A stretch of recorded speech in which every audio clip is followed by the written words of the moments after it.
All right, everyone, welcome to League of Legends. It is Wednesday. I'm your host, Mr. Hernandez Teaches, and I'm joined here today by Pathfinder and Nashama. How y'all doing today? Fantastic. I'm so hyped for Tier 2 Game 2. Yeah, same here. I'm stoked. Not really planned to be a Wednesday caster, but everything kind of worked out, and here I am. So I'm excited. What a great way to finish my last day on contract. Yeah, you get off of work and you're like, I gotta go and cast. Not only is it an exciting day to, finish out the year, it is also an exciting day because we had a patch just drop. Okay. And I know we have some plans for some Rift happens, that's kind of like what's gonna happen. But what do y'all expect in the draft tonight between these two tier two teams?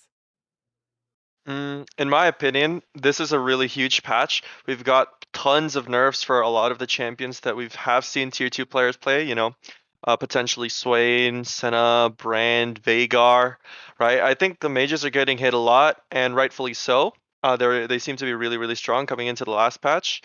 And we also see a lot of buffs from, people that Coach Rivals players also play. Like we see the Tom Kench getting buffed. We see a lot of like systems being changed, like the tank items getting 100 HP each, the mage items having their burn and AP reduced. So this can throw into a disarray some of the plans these have coming into today. Yeah, for sure. And like grievous wounds, they made a change to that to knock the percentages down. But they're saying that it should be a wash based on the adjustments that they made to other items and healing stats and things of that nature. So really everything is kind of up in the air. And unfortunately for our tier 2 folks, they're going to be guinea pigs tonight when it comes Exactly. to match 12.11.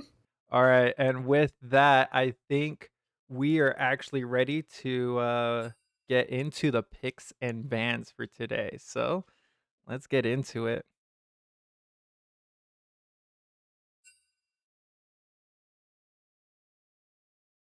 All right, Pathfinder, take it away, bro. All right, Legends of the Rift coming in strong with that Shyvana first ban because, as you know, Swoko the Loco put him on Shyvana and he wins you games. We have the Mordekaiser being banned out by Porosnax, hugely, hugely influential a pick in the top lane, which unironically did not get banned out, even though, sorry, not banned out, but nerfed, considering how strong that he is. Yeah, we also see the Lilia being banned by Legends of the Rift. They really do hate Swoko on those AP junglers. Looks like Porosnax is going to be banning that Tristana out. That is a target ban for Big Bad Hand. I think we've seen before how clean he can be on the champion. That is a very good ban indeed for Porosnax. And Legends of the Rift banning out Misfortune. This is going to be huge for Porosnax because this opens up Diana to be picked, and this is a pick that we have not previously seen, except for when Jubilus picked it into Legends of the Rift and completely smurfed on it. Absolutely. And notice that first pick on blue side for Legends of the Rift, they do have that prio pick and they do go ahead and take the Lux, which Coach Mustang had an amazing performance on last week. In fact, if we take a look at the support numbers across the entire league, just off 1 week, she's leading highest CS per minute, highest damage percentage, highest kill participation, highest damage per gold, and most wards killed across the entire league for every single support with that Lux. So that's a great steal for Legends of the Rift as Porosnax locks in their first 2 picks for Red Side. Absolutely. I like Diana here. It is a flex pick for mid and jungle. Very interesting that they let it through, and now we have the Vayne being locked in as a response to the Ashe. Vayne Lux not necessarily having the best synergy in lane, but totally not without power during team fights. We also see the Amumu being locked in for Legends of the Rift. Lucky B212, he is opting for a different champion than the Vi last week.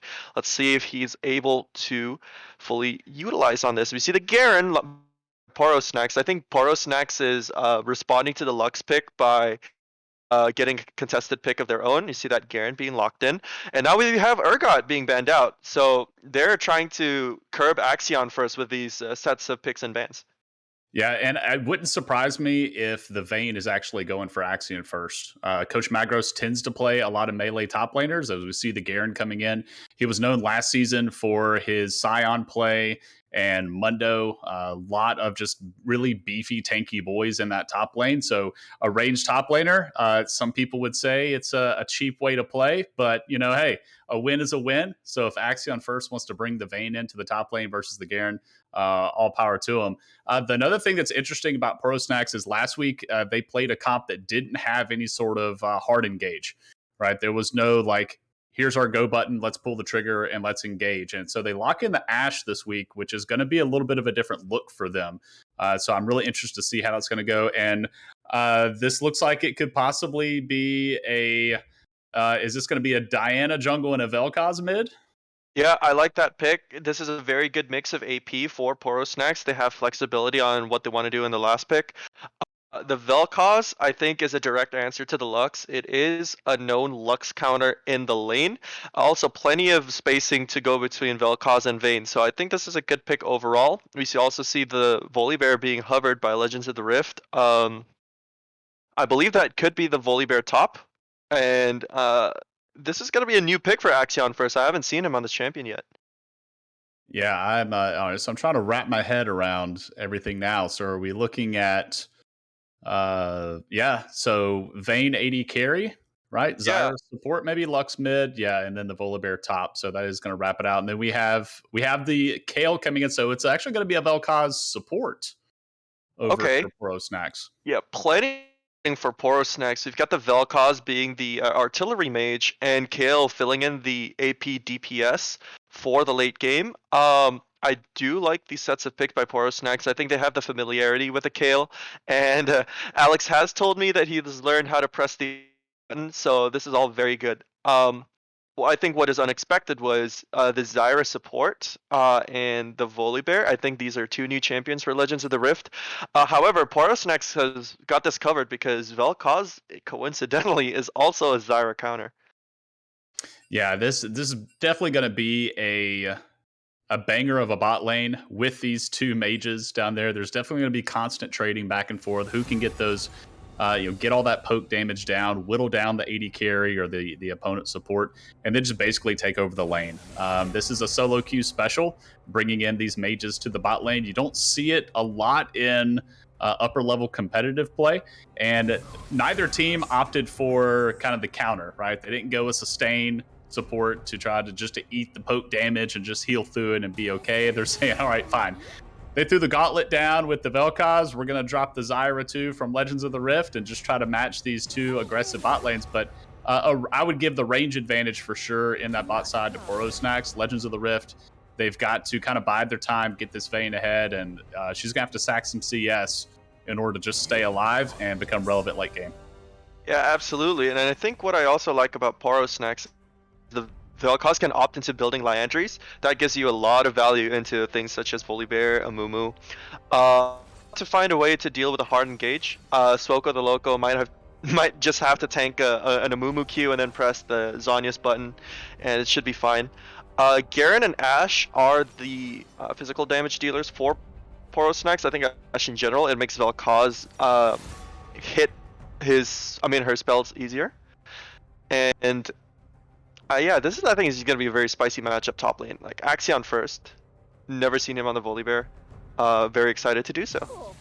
Yeah, and Axion first was definitely a standout performer in our tier 2 community in-houses, playing the top lane. So unfortunately, last week Legends of the Rift did not end up getting the win that they were looking for. Right, they ended up going against the Triforce Tryhards, and Jubilus really popped off on the Diana pick.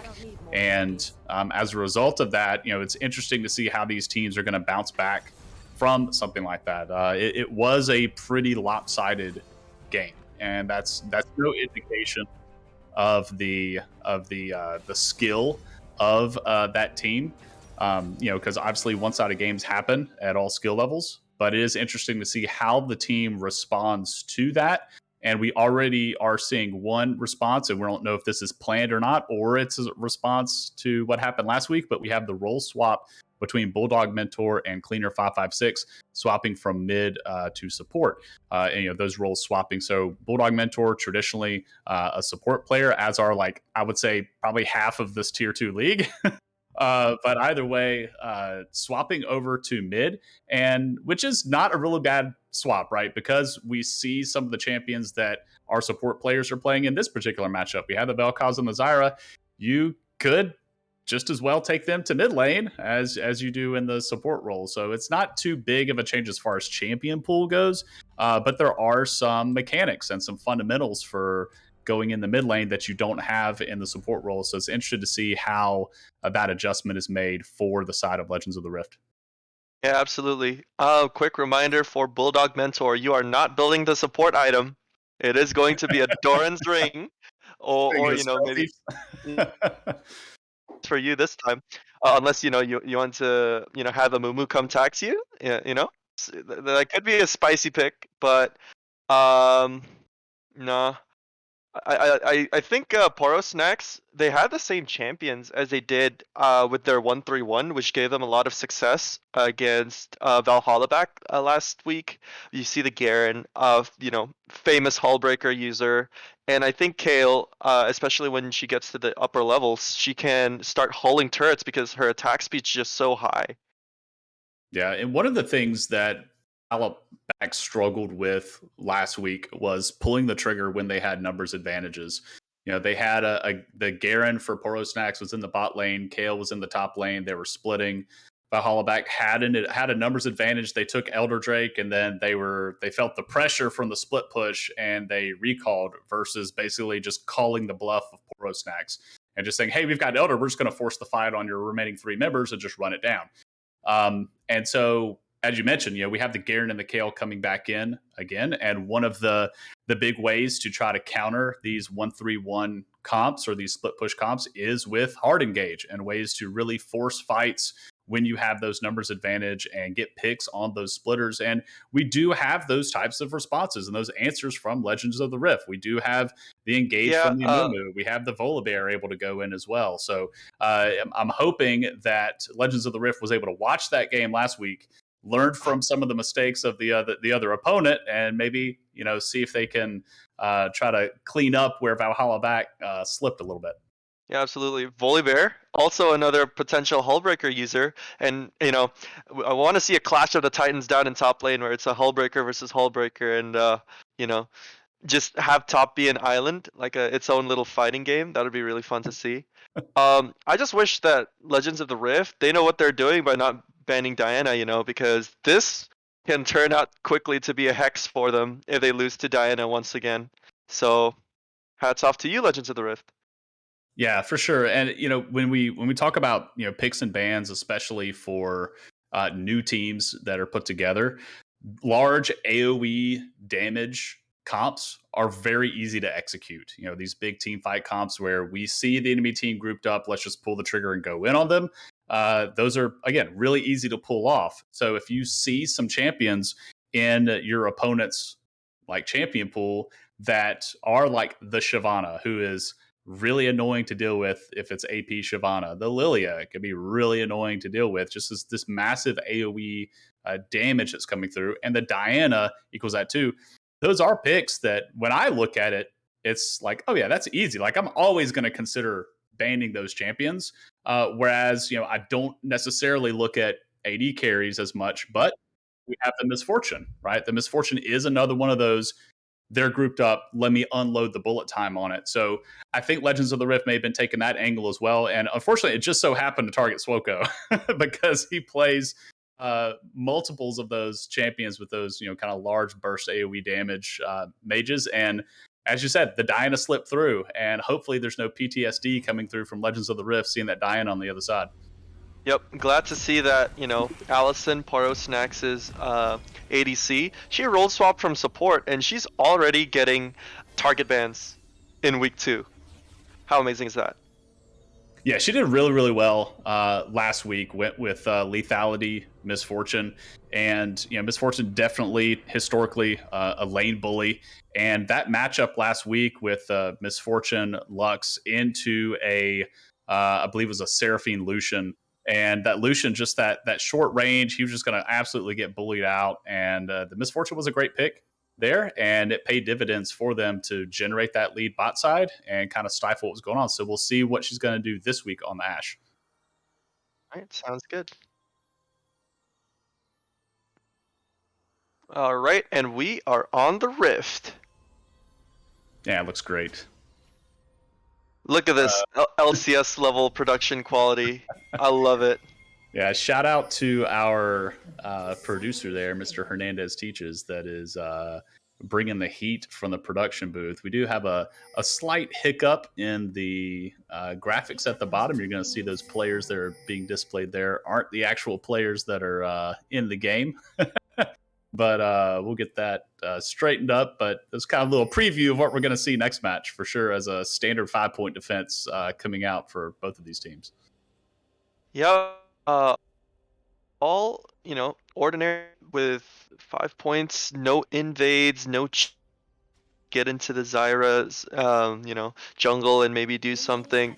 I think they might be afraid of Bulldog Mentor's like counter potential for an invade, which is why they didn't opt into it. But yep. Yeah, a lot of CC from the side of Legends of the Rift. If they get caught out on that invade, you've got the grasping vines of the E from Zyra. You've got the snare from Lux as well. So definitely something where they could kind of turn that fight around. And the Kayle is basically Kayle's in melee mode right now, so she definitely doesn't want to take those fights. She's going to be the disadvantage this early on. So smart play from both teams, just kind of 5-pointing it, and don't want to risk anything too early. And just want to play smart and see what they can do and let the game kind of play in their hands. All right, we see both junglers get level 2 off their first buff. Interesting to see how Coach Magros plays this specific matchup. All right, we see a small trade coming down from the bot lane. Big Bad Hand already getting bullied by that Ashe's range advantage. Yeah, and that's something that we mentioned too in Champ Select with that Ashe. The Ashe Vel'Koz is going to have that range advantage. This is very similar to how Porosnax generated such a great lead last week versus Valhalla back, with that double range in the bot lane, the range support, and unfortunately Big Bad Hand is bringing in one of those short range ADCs, similar to the Lucian that we saw last week. And yeah, absolutely, he's going to get poked out. He's going to be contested for every single piece of CS that he goes for. It's just he's got to take his medicine, as we already see a 9 CS differential taking place in that bot lane. Yeah, that is already a huge differential. We also see Coach Mustang's movement to dodge that Zyra E. Very, very nice. Well played indeed. This is going to be a very spicy lane to watch. We see also a small trade coming out in mid lane. Slipstream and Bulldog Mentor. However, I would say that this early game has been pretty quiet so far. Yeah, I'm surprised. There's a little bit of an engage on the top side. We'll see if Coach Magros commits to this. He looks like he's going to bail out. Battling into that Volibear with the passive, especially in the minions when you still have minions up and that passive does get stacked up, all that lightning damage just bouncing over to you. So Axion first, definitely a bold laner, is not going to be intimidated by the game that Coach Magros had last week, as we have Swoko already looking topside. Yep, he's pathing top side. I think Axion first might be privy to this information, though. He's already going away, and looks like there's no gank in the top lane. Swoko not spotted, but Axion first with the presence of mind to escape. Yeah, that sixth sense there of something's not quite right. I think there might be a Diana looking to gank me here, and unfortunately rather for Lucky B212, seeing that Diana on the top side, he is going to start pathing down to that scuttle. So Diana did get top scuttle. Lucky B212 going to go ahead and trade that out, knowing that Diana showed top side. So again, heads up play from the jungler for Legends of the Rift. Yep. Let's see if Lucky B212 starts opting for a gank in the bot side here. I think he's going to be spotted by that red ward. Cartera and Coach Mustang unfazed by Lucky B212's presence. Magros in the top lane. He still has his pot, so yeah, and he just consumed it. Garen's passive with the Doran shield is going to allow him to sustain through this laning phase, and since Axion does not have Ignite, I don't think there's going to be an all-in opportunity for top lane anytime soon. Yeah, for sure. And Magros does like to play the game on Garen where, he's going to eat that damage and he's content. He knows his limits on Garen. He's going to go into the brush and just sit there. And with that Garen passive, he's just going to heal back up. I mean, we've talked to him about it. He was on Team Tragedy last season, and we've stayed in communication since then. And that's something that he's brought up to us. And so that's definitely not something that's going to phase him. So he does kind of absorb some of that pressure, and now getting a CS lead and bouncing that wave back into Axion first tower, getting this hard push in, so he's going to be able to get a recall in soon if he wants the reset. Yep. The Volibear is trading into a minion wave, but he does have the item advantage. Coach Magros trying to push in the minion wave, but on the other side of the map, there is a freeze set up for Cartera and Coach Mustang. Let's see how much they can do with this. All right. Like they are going to push it out a little bit, it looks like. So they are going to kind of slow push into that bot lane while Legends of the Rift is already making the move over to Drake. We'll see if Swoko or Porosnax fancies contesting this. Yeah, already some spells are getting thrown out. Let's see if Swoko the Loco would opt to use his flash in to try to steal. Lucky B212 taken very, very low. The root does come down. It's going to be 400 HP. Lucky B212, does he have smite? Blue team has slain the dragon, but Lucky B212 with 100 HP, trapped in the pit, having to flash out. Cleaner 556, getting engaged on by Swoko. That's a flash from the Lux. Desire. But Swoko already with the dash, just one more auto attack left. Uses the flash to get the first blood. Diana on the board. Let this not be a repeat of last week. Absolutely.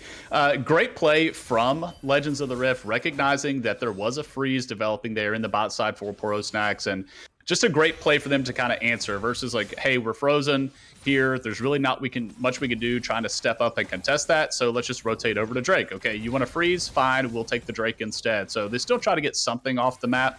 But because of the fallout from that play, you do get additional pressure with that slow push wave that was coming into the bot side. A huge wave crashing into that tower, helping take some of the plates. So just more money going into the pockets of Cartera and Coach Mustang. All right, and we have some gold stats coming up for you, ladies and gentlemen. We do have a 1.4k gold lead as a result of that last fight. What I like about Swoko also was that he held the flash until he knew he had to use it to kill Zyra. And, that kill did cause Swoko to have the gold lead from everyone, 2.5k on that Diana. We have Garen having a 300 gold lead just by CSing. That's pretty impressive. Similar leads also in mid and bot lane, just 100 gold from the CS. But Coach Mustang, she's been really using that Spelthy passive. She's also 300 gold up from the Zyra. Yeah, for sure. And, unfortunately for Axion first on the Volibear, difficult to really hold a freeze and try to deny the Garen any sort of CS, because once that passive gets stacked up and the lightning challenges, just flows through all the minions, you're just constantly damaging those minions. So you can't develop a freeze. You can't really bully the lane out short of you have to push it as a Volibear, then you set up the dive, as we do have a gank from the Amumu in the top lane. Yep. The initial Q does whiff. Axion first, not hitting the shield there. Coach Magros, he is at an item disadvantage. He's down boots, but he completely won that trade into the Volibear. I think that's just the power of Garen, folks, as we see Bulldog Mentor starting to roam up top lane, trying to get Herald with Lucky B212. Coach Magros with his ward spots it though, and the first Q from Lux misses. Is this going to be a flash Q ignite here? Demacia's already in, and Coach Magros is playing Lucky B212. We've got the response from Axion first with the ult, but Diana, has killed her own brother. Lux killing Garen there, but Swoko gets the kill on Axion. Slipstream taken very low. Slipstream still has the ulti though. Let's see if Lux decides to contest. It doesn't look like it is going to be a contest. It's going to be 1 for 1, and the Herald taken by... Oh, we have the Vel'Koz ult in the bot lane getting Cleaner 556. That's a great solo play from Coach Mustang following up to Cartera. Now Big Bad Hand's going to be pressured with a huge wave. Coach Mustang landing the Vel'Koz Q. Let's see if there's a chance for a solo kill. Doesn't look like it. Vayne still has the heal. But wow, the gold lead just snowballed in Porosnax's direction big time. Yeah, absolutely. And as you mentioned with Coach Magros on the Garen, he hadn't even recalled up until that point. So one of the reasons he had such a huge CS lead in that was Axiom First did get the recall in on the Volibear, able to buy, get some more items in, and Coach Magros able to use that passive, stay healthy, and continue to farm up and generate that lead. One of the interesting things for Poro Snacks this week is getting that first Herald for themselves. Last week, they did end up losing Dragon Soul and Elder Buff to Valhalla back. But yeah, Amumu is getting invaded on. And Coach Magros with the Ignite manages to take down the Amumu. I think that was really good of Coach Magros to withhold the Ignite from that last team fight. And then because he still has the Ignite, that's how he's able to get the kill. As you see, Bulldog Mentor with the red buff trying to make a gank happen bot lane, but at the cost of a whole wave being pushed in. Oh no. Yeah, for sure. And you can see the ward. You can see the red ward on Lucky B212's Gromp over there. So that ward being there spotted Amumu there as we have another engage, this time on Bulldog Mentor. She's in trouble. It's 1v2. Yeah, absolutely. Suoko, they're looking to get back the red buff, and it does happen. Slipstream gets Bulldog Mentor. Kayle with the red buff, auto-attacking in the backline. B212 having to get out of there and abandon the chickens. And this is a really good rotate from Slipstream. I think there's good communication between Slipstream and Suoko, and now they're going to be starting up the Hextech Drake. Yeah, for sure. You know, kind of going back to that ward, this is one of the things that Coach Magros is getting with the pressure in the top side, getting that wave pushed in, and then he's able to roam down and drop that deep ward so that he can then invade versus just sitting at the tower trying to trade with the Volibear. He doesn't need to. He knows he can generate a lead and pressure more than just on the Volibear and Axiom First, dropping that ward on the Gromp. And unfortunately, the control ward that was bought from Legends of the Rift isn't going to spot that, as we see Garen dropping another ward. You see now he has 2 wards in the top jungle of Lucky B212. So that's going to be unsafe territory for him, but he doesn't matter. It doesn't matter. He's counter jungling. He's taking the Krugs, so he's like, all right, you can have my top side. I'm just going to take your top side. So really good response from Lucky B212. Yeah, absolutely. I also like how Coach Magros is still at full health, even though Axiom First taken it down to 2/3. This is the Herald going to be placed down bot lane. This is going to be really good. The Herald is not necessarily there to kill the turret, but what it will do is grab gold in the pockets of everyone while not ruining the really good lane phase that Cartera's Coach Mustang has already set up. But as I say that, Cartera taken a little bit low, but Coach Mustang, they know that they were about to engage in, so uses the ult preemptively to space, but we see Suoko ready.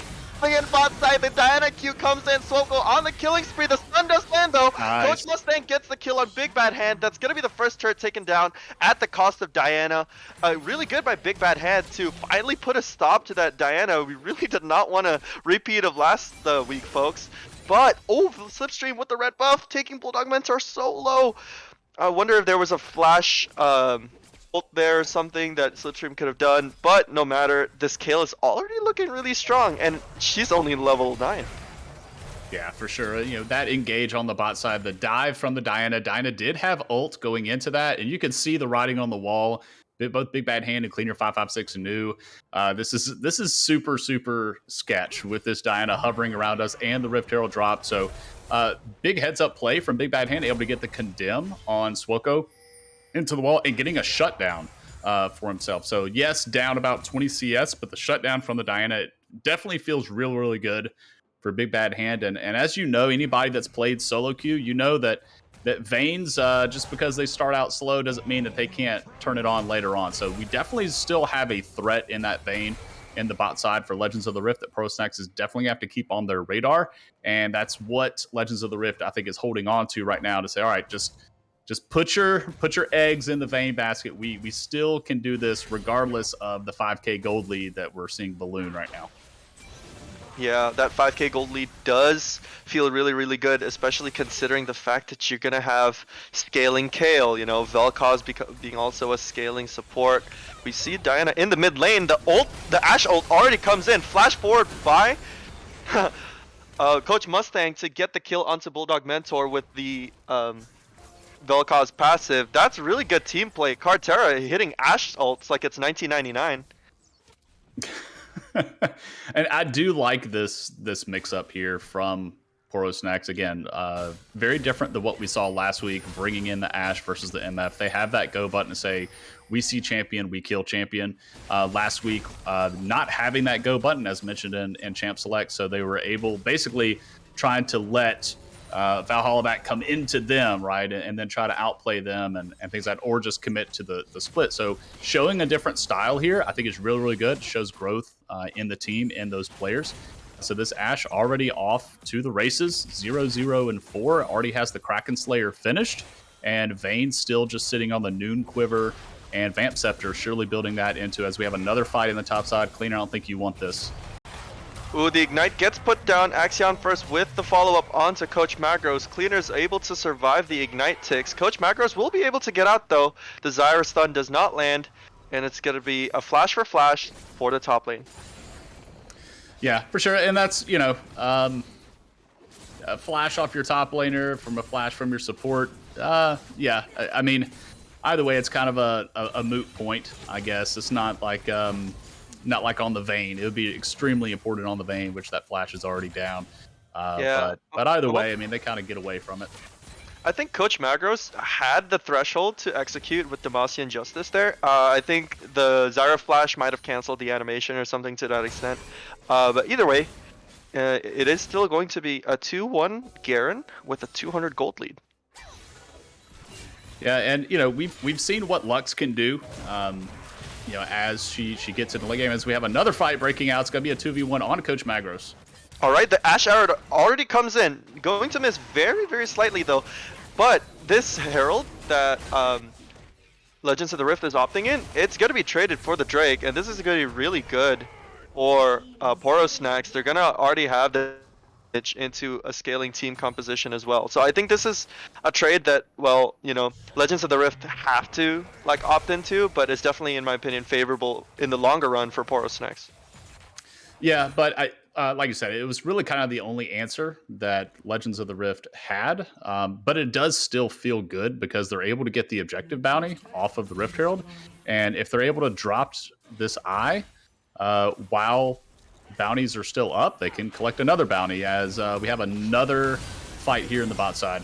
Oh, the Diana ult is going to hit two people. Slipstream on the back line, not being able to follow up on that. Big Bad Hand having to expend the ulti. Same with Cleaner 556. There's going to be 3 people down in the bot lane to counter 2 people's push.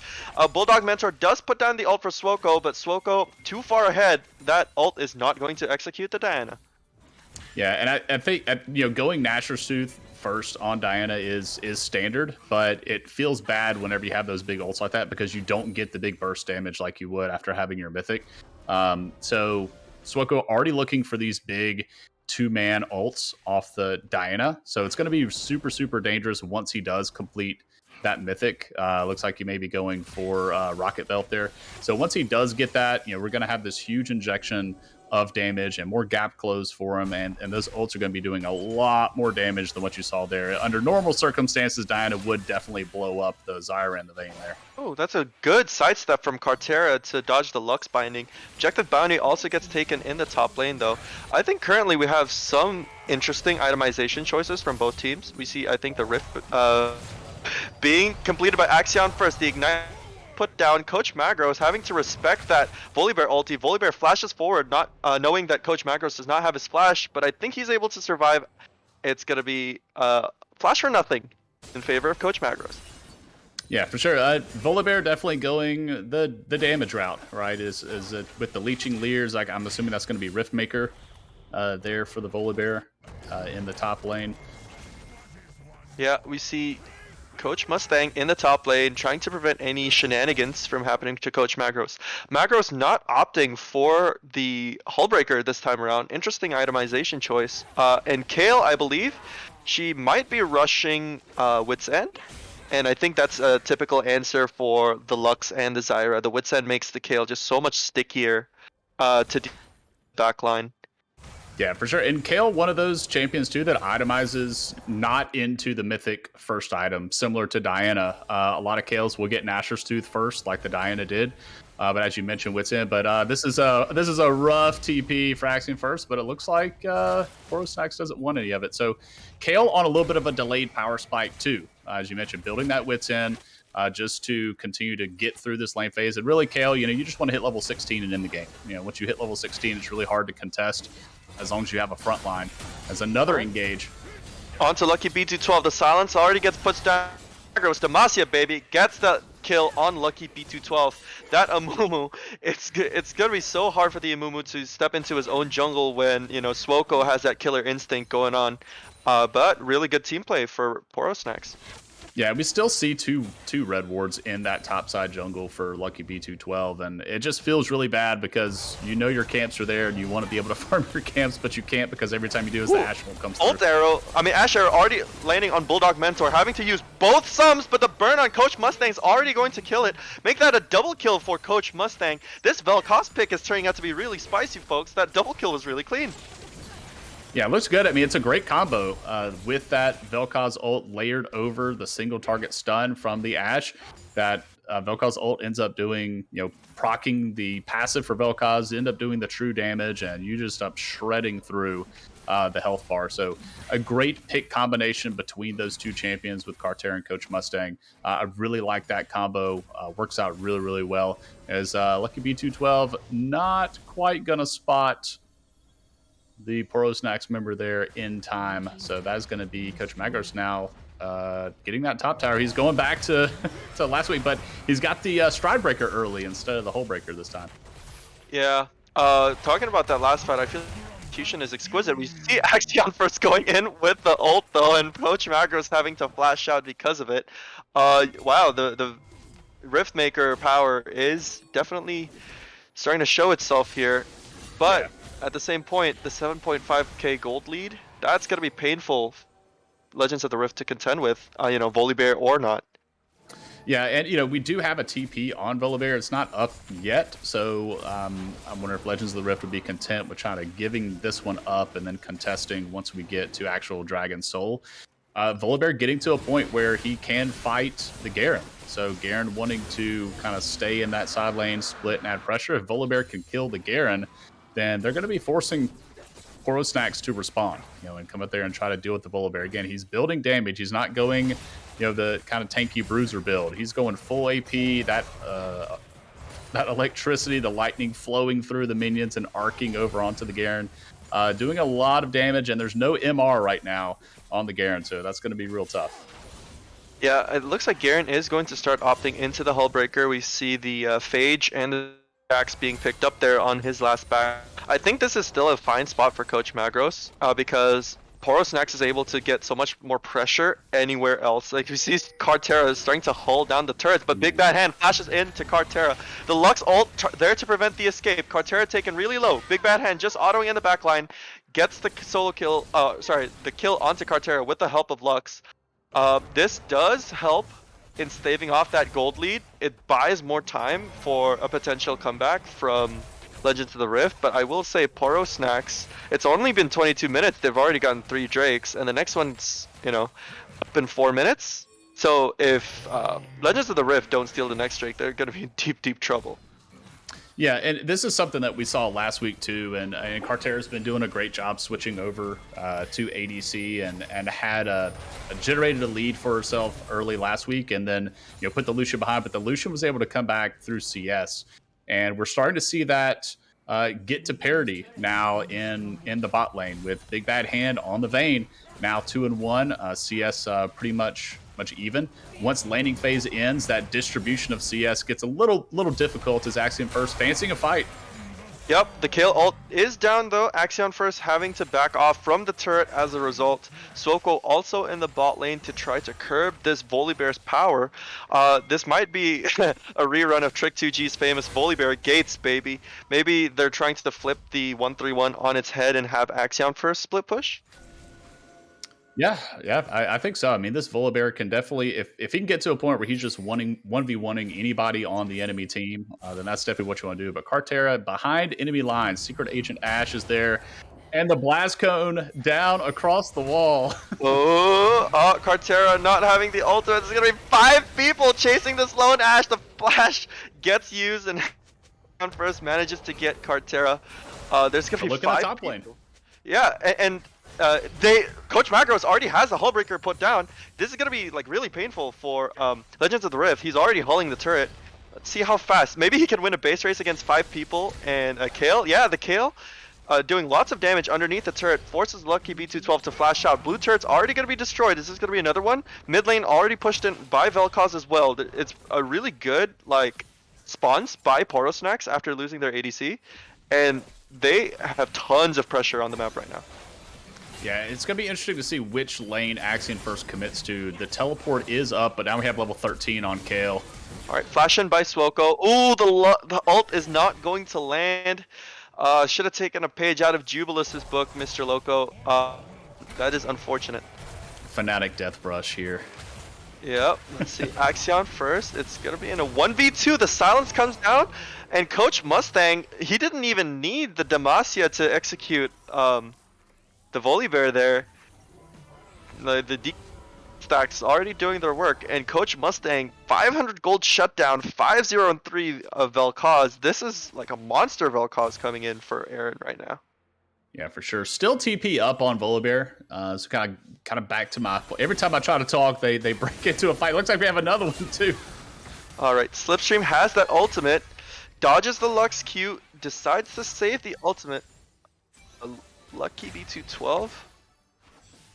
Yep, not able to land that Amumu Q. It's going to be more farming for the side of both teams as the gold lead balloons to 8.8k in the favor of Porosnax. And now with Magros pushing in the top lane and the Drake coming out in 35 seconds, I don't think there is a world where Legends of the Rift can contest this.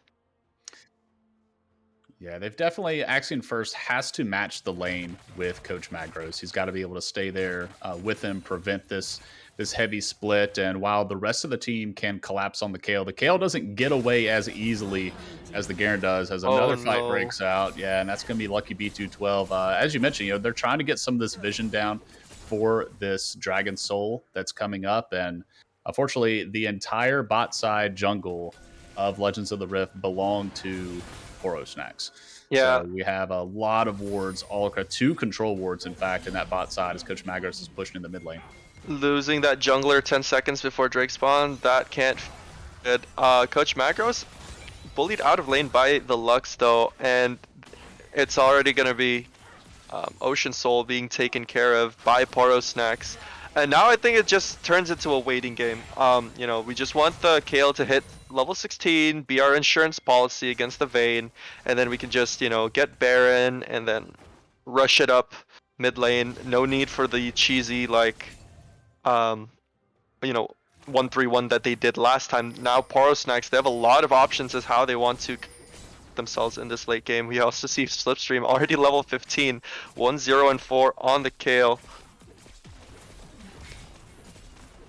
Yeah, and Big Bad Hand does have the Rage Blade, so they're going to be getting that passive on with the Silver Bolts a little bit faster, but not going to be able to chase down the Kayle. Uh-oh, Cleaner. Good flash from Cleaner. Good flash, but the Ashe Arrow manages to catch him. Axion first already taken low. Demacia, baby? Nope, not even needed. The Ashe gets Axion first as well. So many cooldowns still in the Porosnax. Slipstream also in the bot lane. I don't think there is a world where B212 can contest this Baron unless a spicy steal is at hand, which I don't think it is. Yeah, and this is just unfortunate with the Volibear's the Volibear has to match the Garen because the Garen just has so much pressure. So on the other side, Legends of the Rift's like, all right, so we need to force a fight onto the Kayle while the Kayle is alone. But there's so much forward vision from the side of Porosnax. They're able to see anytime Amumu roams down to try to get the kill. So we need some sweepers coming out from Legends of the Rift. As we see, we only have one, and that's on Cleaner. So it may be good for the rest of the team to start investing in some control wards of their own and some sweepers of their own. Lucky B212 packing 2 control wards right there, trying to do his best to clear out some of this vision in their jungle, and that's going to help them try to catch out some of these split pushers. But until they do that, it's definitely going to be hard pushing. It's an uphill climb for them right now at 12k gold down. Yeah, absolutely. And I think there's just not enough win cons right now on the side of Legends of the Rift. Axion first also getting caught out. The Ashe arrows raining down on the Bear. It's just not enough to stave off all this pressure they have with the Baron also pushing in. Looks like Swoko is 6-1 and 4, gets that Shadow Flame down. Lucky B212 having to come in, but oh my gosh, Cleaner's 556 is already dead to the Vel'Koz. A barrage of spells just raining down. Oh, you can really see time is running out for Legends of the Rift. We got the mid turret, top turret, all down. 2 inhibitors getting hulled. Yep. Yeah, it feels bad too because you want to be able to defend your turret, but with that Baron buff and the artillery that they're able to rain down, you kind of have to give up that Mirror Tier 3, give up the inhib and maybe collapse on the Garen instead. But it looks like they're making them make their final stand here, Pathfinder. Yep, he's just spinning to win. Garen, oh, we see the fight also continuing. There's already 2 turrets down. Do they even need to take this fight? They could just kill the Nexus. The bear goes golden, and it's gonna be a win for Porosnax with a kill score of 4-20. Nice. Well, I like they intentionally did not continue that fight at the Nexus purely for the memes on the scoreline. I appreciate that.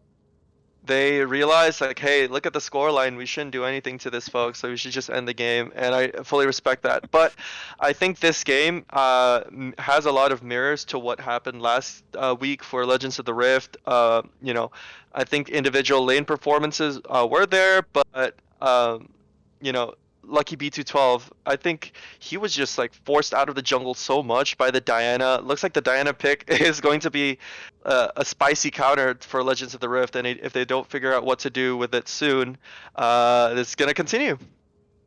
Yeah, and I don't dislike the Vayne in the comp itself. I just dislike the Vayne into the double range bot lane. So I like the thought process of we're going to get kind of that late game insurance with the Vayne. So as long as we just farm up, then maybe our Vayne is going to be able to match the Kayle when Kayle hits level 16 and Vayne is fully online with itemization. But it was tough just because the Vayne could not generate a lead early enough, and the rest of the map couldn't hold off the pressure that was coming through. And regardless of how big the Vayne got, it didn't matter just because of what was happening across the map. And Coach Magros generating so much pressure in the top lane, being able to drop those deep wards on Lucky B212's top side, made jungling very risky and very dangerous for the Amumu. And that's just giving the Diana free reign to be able to go around the map. We saw a couple of dives in the bot lane. It just kind of syncing those up. We had really great synergy between the Ashe and the Vel'Koz, layering those ults together, almost seeing those as like, hey, I've got ult, you've got ult, let's do this. And it works out really, really well. So definitely a much cleaner performance this week for Porosnax. So I'm sure they're feeling very encouraged by that, moving into that after kind of a slow start last week, but now moving up to 2-0, and then we have Legends of the Rift unfortunately dropping to 0-2. All right, coming up next for you folks, we've got Triforce Tryhards going up against Valhalla back. Let's see if we get another spicy Diana pick, or maybe finally this champion is going to be banned out.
Hey, we are back. What an incredible game one we had. There was a lot happening. You guys broke it down, and I'm sure there's so much more to talk about how the players adapted and how that game went. But now we have game two coming up here in just a few minutes between the Triforce Tryhards and Valhalla Back. What do y'all think is gonna happen? I think Valhalla back definitely is going to have a chip on their shoulder coming into this matchup. No secret to them, and I know they're not going to take offense to me saying this. They giga through last week. Had Oh no. had Baron, had Elder Drake, had Dragon Soul. They had game-ending buffs and kind of fumbled the ball when it came to executing on the strengths of their comp with those game-ending buffs. And so, hopefully, that's something they can correct and come into tonight. So I think they're coming in and saying like, listen, yeah, we lost last week, but it was within grasp, right? They could have won. Not necessarily saying they should have won, but they could have won. And so maybe they're coming back this week saying, okay, let's even it up. Let's go 1-1. You definitely don't want to hit the dreaded 0-2. That's Yep. definitely true. Yeah. Yeah, absolutely. But I also think Triforce Tryhards, they're going to be coming into this matchup with tons of confidence, especially with Jubilus. He looked, lethal out there last week. Absolutely every chance given to him, he took it, and he took it at style. Yeah, and taking a look at just league wide, right, across every single player, across every single role, he's maxing out in two of the stats. He has the highest KDA in the league right now at a 21 KDA. Last week he finished.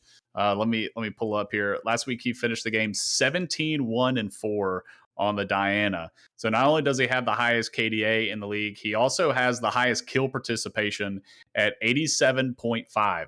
And for those of you that may not know what that kill participation, that highest KP means, that means that of all the kills that happened in that game for his team, he participated in 87.5% of them. It's like fights did not happen around the map without his being there. And just in the mid lane, he's not just league wide, but he's capping out the stats in mid lane, bringing in the highest damage percentage of all mid laners and the highest damage per gold of all mid laners. So he has proven, or at least shown in week one, that he is a viable mid lane threat for this team and Triforce Tryhards. But then on the other side of the rift, you do have Valhalla back. And if you take a look in the bot lane at Blue Sai is leading the stats of 5 different categories of all bot laners in the league. He's got the highest KDA at 2.75. He's got the highest damage percentage, the highest kill participation, highest damage per gold, and the most wards killed, which is an interesting stat that we threw in there. It's interesting to see that I would say, based on 1 week of stats, one of the league's best bot laners versus one of the league's best top laners, and seeing which one of these players are really going to make the difference for their team. All right, and we are about to get into the game or into the draft lobby here in just a second. But before we get into that, let's do predictions. Is it going to be Triforce Tryhards or is it going to be Valhalla back? Pathfinder, what do you think? I think Valhalla back, they're going to be looking to try to gain some street cred that they lost last week, but I'm still going to give it to not Legends of the Rift. What am I saying? I'm giving it to Triforce Tryhards. My man Ronnie's out there looking lethal in the jungle as well. As we can see, Jubilus being amazing in the mid lane. I don't think it's enough for Blue Side to be able to counter all these advantages for Triforce Tryhards. All right, and Nashama, what are you thinking?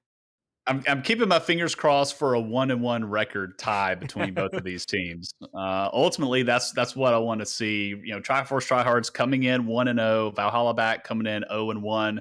Let's keep the league spicy, right? Let's go 1-1 for both of these teams, keep them tied, and then look forward to kind of their match in the second half of the round robin and see who's going to prevail there. All right, and I guess I want to throw my hat into the ring with Triforce Tryhards. Jubilus just had a pop off moment, but I do think he's not going to get such a crazy champ, and so I'm going to be interested in to see what he's going to pull out today. And with that, we are going to jump into our draft with Nashama and Pathfinder. All right. And with Jubilus, the best way to increase your kill participation is to just have a lot of solo kills. That way, everyone else on your team's kill participation is lower. We see the draft being started by Triforce Tryhards, who've opted into blue side here. Let's see what their first ban is going to be against Valhalla back. I think Piper Maru is always going to be a permaban, and it does look like it is going to be the Trundle being banned out. And instantly, Valhalla back responds with a Yasuo. That is in direct target to Jubilus. He also plays the Diana like we saw last week, and we see the Alawi being banned out by Triforce Tryhards. I think Coach Dubs had a great performance on the Alawi last week into the Garen. Once again, Valhalla back responding with the Diana ban. The signature Diana is finally out of their grasp. See the Tom Kench response for Triforce Tryhards also in response to Coach Dubs. Then Valhalla back has 20 seconds to ban their last for the first rotation. Yeah, and Tom Kench did end up getting a buff on this patch. They did end up doing the mini rework and then nerfing his E a little bit, trying to push him back to the support lane. But we're still seeing him show up at top. Coach Dubs likes to play Tom Kench. And so with that being said, with the buff coming through from Tom Kench, maybe Triforce Tryhards is like, listen, we don't have enough data yet on how good that buff is. So let's just go ahead and get rid of it and don't even risk him pulling it out. Okay, yeah, we see the Jhin being picked up by Triforce Tryhards. Response by Valhalla back is Zyra. That is a contested pick for both supports, and Sejuani, which is also a contested pick because Black Beetle 13, he plays Sejuani top to great success, which I went add last week. And Triforce able to get the brand in, but no worries, they're gonna get the Vel'Koz. Maybe this is inspiration from Aaron's performance last game on the Vel'Koz. I think they're like opting in for a very long range assault style like combo in the bot lane, which we see Poros execute to great extent, and we see the Graves being picked up by Pac-Man Monarch. Let's see what Valhalla back will respond to here. Yeah, and Forleg usually does play these long range mage supports as well. Brand and Zyra being in his wheelhouse, I believe. Sometimes he opts, I think, into the Leona, possibly a Nautilus, but bot lane mage supports definitely kind of his forte. And so that Vel'Koz, I do anticipate going down there. But as you mentioned, contested picks. He does play the Zyra, so Valhalla back was able to get the Zyra and the Sejuani for Piper Maru as well, taking away from Black Beetle 13. So this is a really cool matchup between these two teams because of the shared champion pool between them. I'm just really interested to see how that's going to play out. One thing that I am concerned, though, with the Mordekaiser pick coming in for Valhalla back is their mid lane champ pool. How deep does their mid lane champ pool go? ADC, you don't really have to worry about too much, but as you see, Edmund over there, we already see the Malzahar ban coming through targeting Nixus. Yeah, I'm really worried that this is going to be a Veigar ban for Triforce Tryhards afterwards, and then Nixus is going to be kind of SOL. He's regarded as a really good mid laner when he's on these two picks, but with Valhalla back prioritizing the Mordekaiser, which I might add is a very spicy pick because we see Mordekaiser being banned out so often in Coach Rivals, to trade their top lane power with the mid lane power that they already have. We also see the Akali being banned out now by Valhalla back, but Triforce Tryhards are actually opting in to ban the Tristana, which prompts me to think that Valhalla back probably would pick Veigar on this rotation. Yeah, for sure. I think Vagar is definitely the pick there. Tristana, definitely a great band into Valhalla back. Tristana goes really, really well with the aggression that Sejuani wants to pull in. Sejuani Q ulting in on the Jhin, right? Jhin, an immobile carry, likes to sit in the back of the fights, rain artillery down, and Jhin doesn't do really well when he's being smothered, right? Jhin is just like constantly overwhelmed.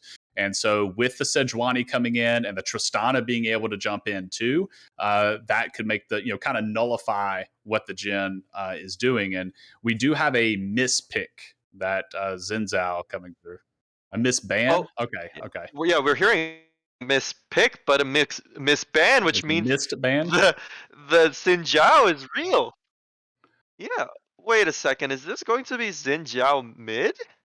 Because I'm looking at the Olaf, and it's a logical Kaiser because Olaf's unstoppable makes the Mordekaiser ult effectively useless. But wow, I think this is the first time we're going to see Xin Zhao mid into Vagar, and we see the Jinx being picked by Valhalla back. So okay, I think Triforce Tryhards, they have a very unique and kind of like cheesy comp that tries to take advantage of each individual lane matchup to try to win the game. But Valhalla back is a more like rounded team fighting oriented comp with established tanks in Sejuani, really good damage and tankiness also from Mordekaiser, and the Vagar, even after the patch 12.11, he's going to be in a really good spot in the mid lane regardless. And Jinx Syra, once that Jinx gets a reset, it's the sky's the limit. Yeah, and you have the room for the Jinx to work with the Sejuani there acting as a front line. You have the Vagar cage to be able to try to dissuade. I think in hindsight now, looking back, yeah, the Alawi ban is towards Coach Dubs, and we would assume based on the play from last week from Coach Dubs, as well as taking a look at his match history. But the Alawi would be really, really good into the comp that Triforce Tryhards is bringing. They've got 3 very, very short range champions. The Olaf and the Xin Zhao, they see champion, they go champion, and they're in. And Graves is relatively short range. So Alawi would thrive in that. You have 3 champions that you can all get your ult on and spawn multiple tentacles and to just health drain, health tank and drain tank your way through that. So the Alawi ban really, really smart on the side of Triforce Tryhards. If they knew they were going to go kind of this double melee solo lane here, but regardless, the Vagar pick, I think, is a good response into the double melee here. Although Olaf, as you mentioned, can go unstoppable, just run straight through the Vagar cage. The Graves cannot. The Graves can't dash through it, and the Xin Zhao can as well. Both those 2 really short-range champions. So cage placement and cage cooldown is going to be extremely important, not only for Valhalla back, but for Triforce Tryhards to track that and see, okay, cage is down, now let's go. They may even try to do some things where they're going to bait out the cage from Nixus and then, pull the trigger and go in. And then you have the Jinx all by her lonesome. And Olaf, I said this last season, I hate Olaf.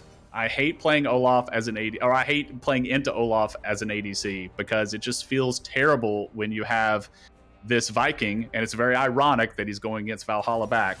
But this Viking just charging at you who is completely unstoppable, and the only thing you can do is beg your teammates to just dump every single source of damage they have onto him. All you can do is CC him with death. That's the only CC that's going to work. So it really feels bad. So I'm sure Blueseye dreading seeing Black Beetle 13's Olaf coming through. We'll see what happens with that. But I really like both of these comps. They're interesting, and I'm very interested to see the matchup. Yeah, and I think with this Mordekaiser pick, now that Olaf has been revealed, I think he has to just ulti the Xin Zhao, because I think that's Triforce Tryhard's best engage tool onto the Jinx besides the Olaf with the ultimate. And Mordekaiser would just want to take one of them into the death realm with him, try to secure the safety of the Jinx, and I think Blue Side can opt into, Gale Force to buy himself some more time here. Zyra can maybe build Rylai's to force the ult early from the Olaf. But Olaf's new ultimate, which is part of his mini rework, he can extend his ult indefinitely as long as he keeps auto-attacking a champion, which is just crazy to me. So not only is the only defense against Olaf the damage, it's also very imperative to have a degree of reach. Make sure that Olaf doesn't have consistent auto attacks onto your backline. And if they're unable to prevent this, Triforce Tryhards with the long range support from Jin and Vel'Koz, they have a really spicy pick comp coming up. So I think there's going to be a lot of pressure being put on Piper Maru to keep all of these threats away from Blue Side. Yeah, for sure. And even that bot lane in general is just going to be really tough for Valhalla back to respond to, because with the Vel'Koz, if the geometry is right from four-leg, I'm not really sure how to pronounce it. Production may be able to help me out in my ear, but, 4 legs. If Vel'Koz has his, trigonometry correct, sending the Q down into the wall at an angle away from the opponent and then reactivating to kind of go around the minions, tagging either Blue Sai or Loki Doki with the Q, then sets up Merlin's Jhin to tag with the W to root. And then that just gives you a free WE from the Vel'Koz. You're going to hit the knock up. You're going to hit the double proc on the W. You've got Jhin be able to walk up and fourth shot. So if they can get that combo right from on the side of Triforce Tryhards, it's going to be very, very painful for Valhalla Black to really deal with.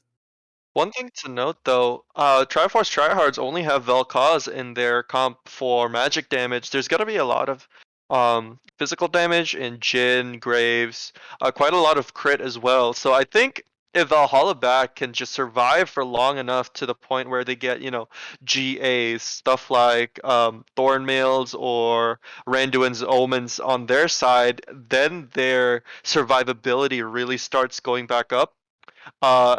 Before I think the only counter pick then is just having Vel'Koz become like a math teacher and instantly the geometry. So I'm not sure if Four-Leg is a math teacher, but if he is, that's going to be an additional asset for Triforce Tryhards. Yeah, for sure. And I'm glad you mentioned that, with the Vel'Koz being the only source of magic damage. And we know Vel'Koz, as we saw from the previous game, Vel'Koz also does some true damage in there as well. So it's going to be important for the Vel'Koz to stay relevant in the game with being able to have a decent enough income in that support role. But, Sejuani likes to build armor. So this is going to be really good for Sejuani. Sejuani's going to really like this, to only have to deal with the one magic damage user. And, maybe it could be something where we have an Anathema's Chains come out. So you just stack armor and then build an Anathema's Chains and throw it on the one magic damage user, and then you're good to go. The other thing that I don't see on the side of Triforce Tryhards is any form of really hard, easy to execute crowd control to lock down the Jinx. If the Jinx is in that back line, you do have the Olaf that can just say, you can't run away from me, I'm just going to charge at you. But you really have no way of a really consistent form of lockdown. Yes, you have the Vel'Koz knockup. Yes, you have the Jhin W.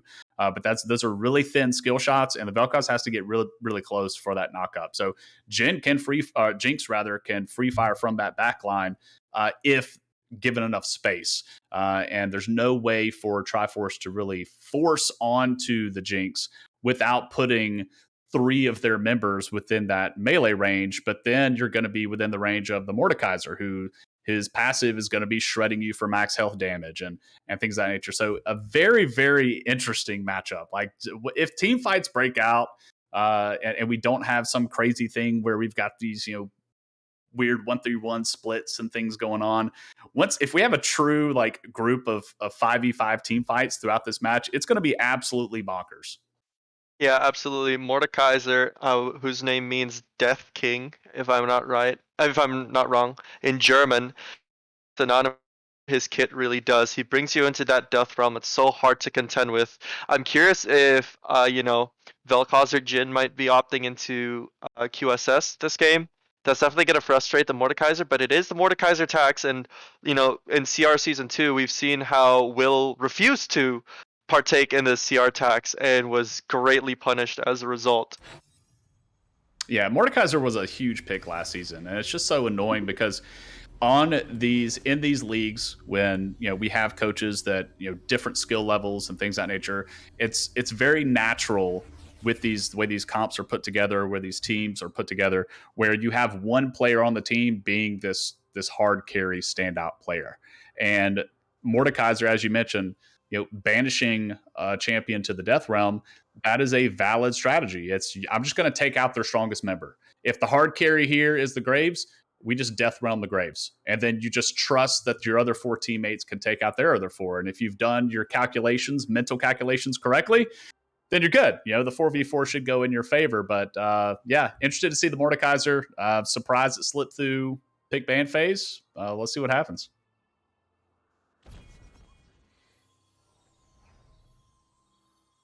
All right, and we are on the Rift.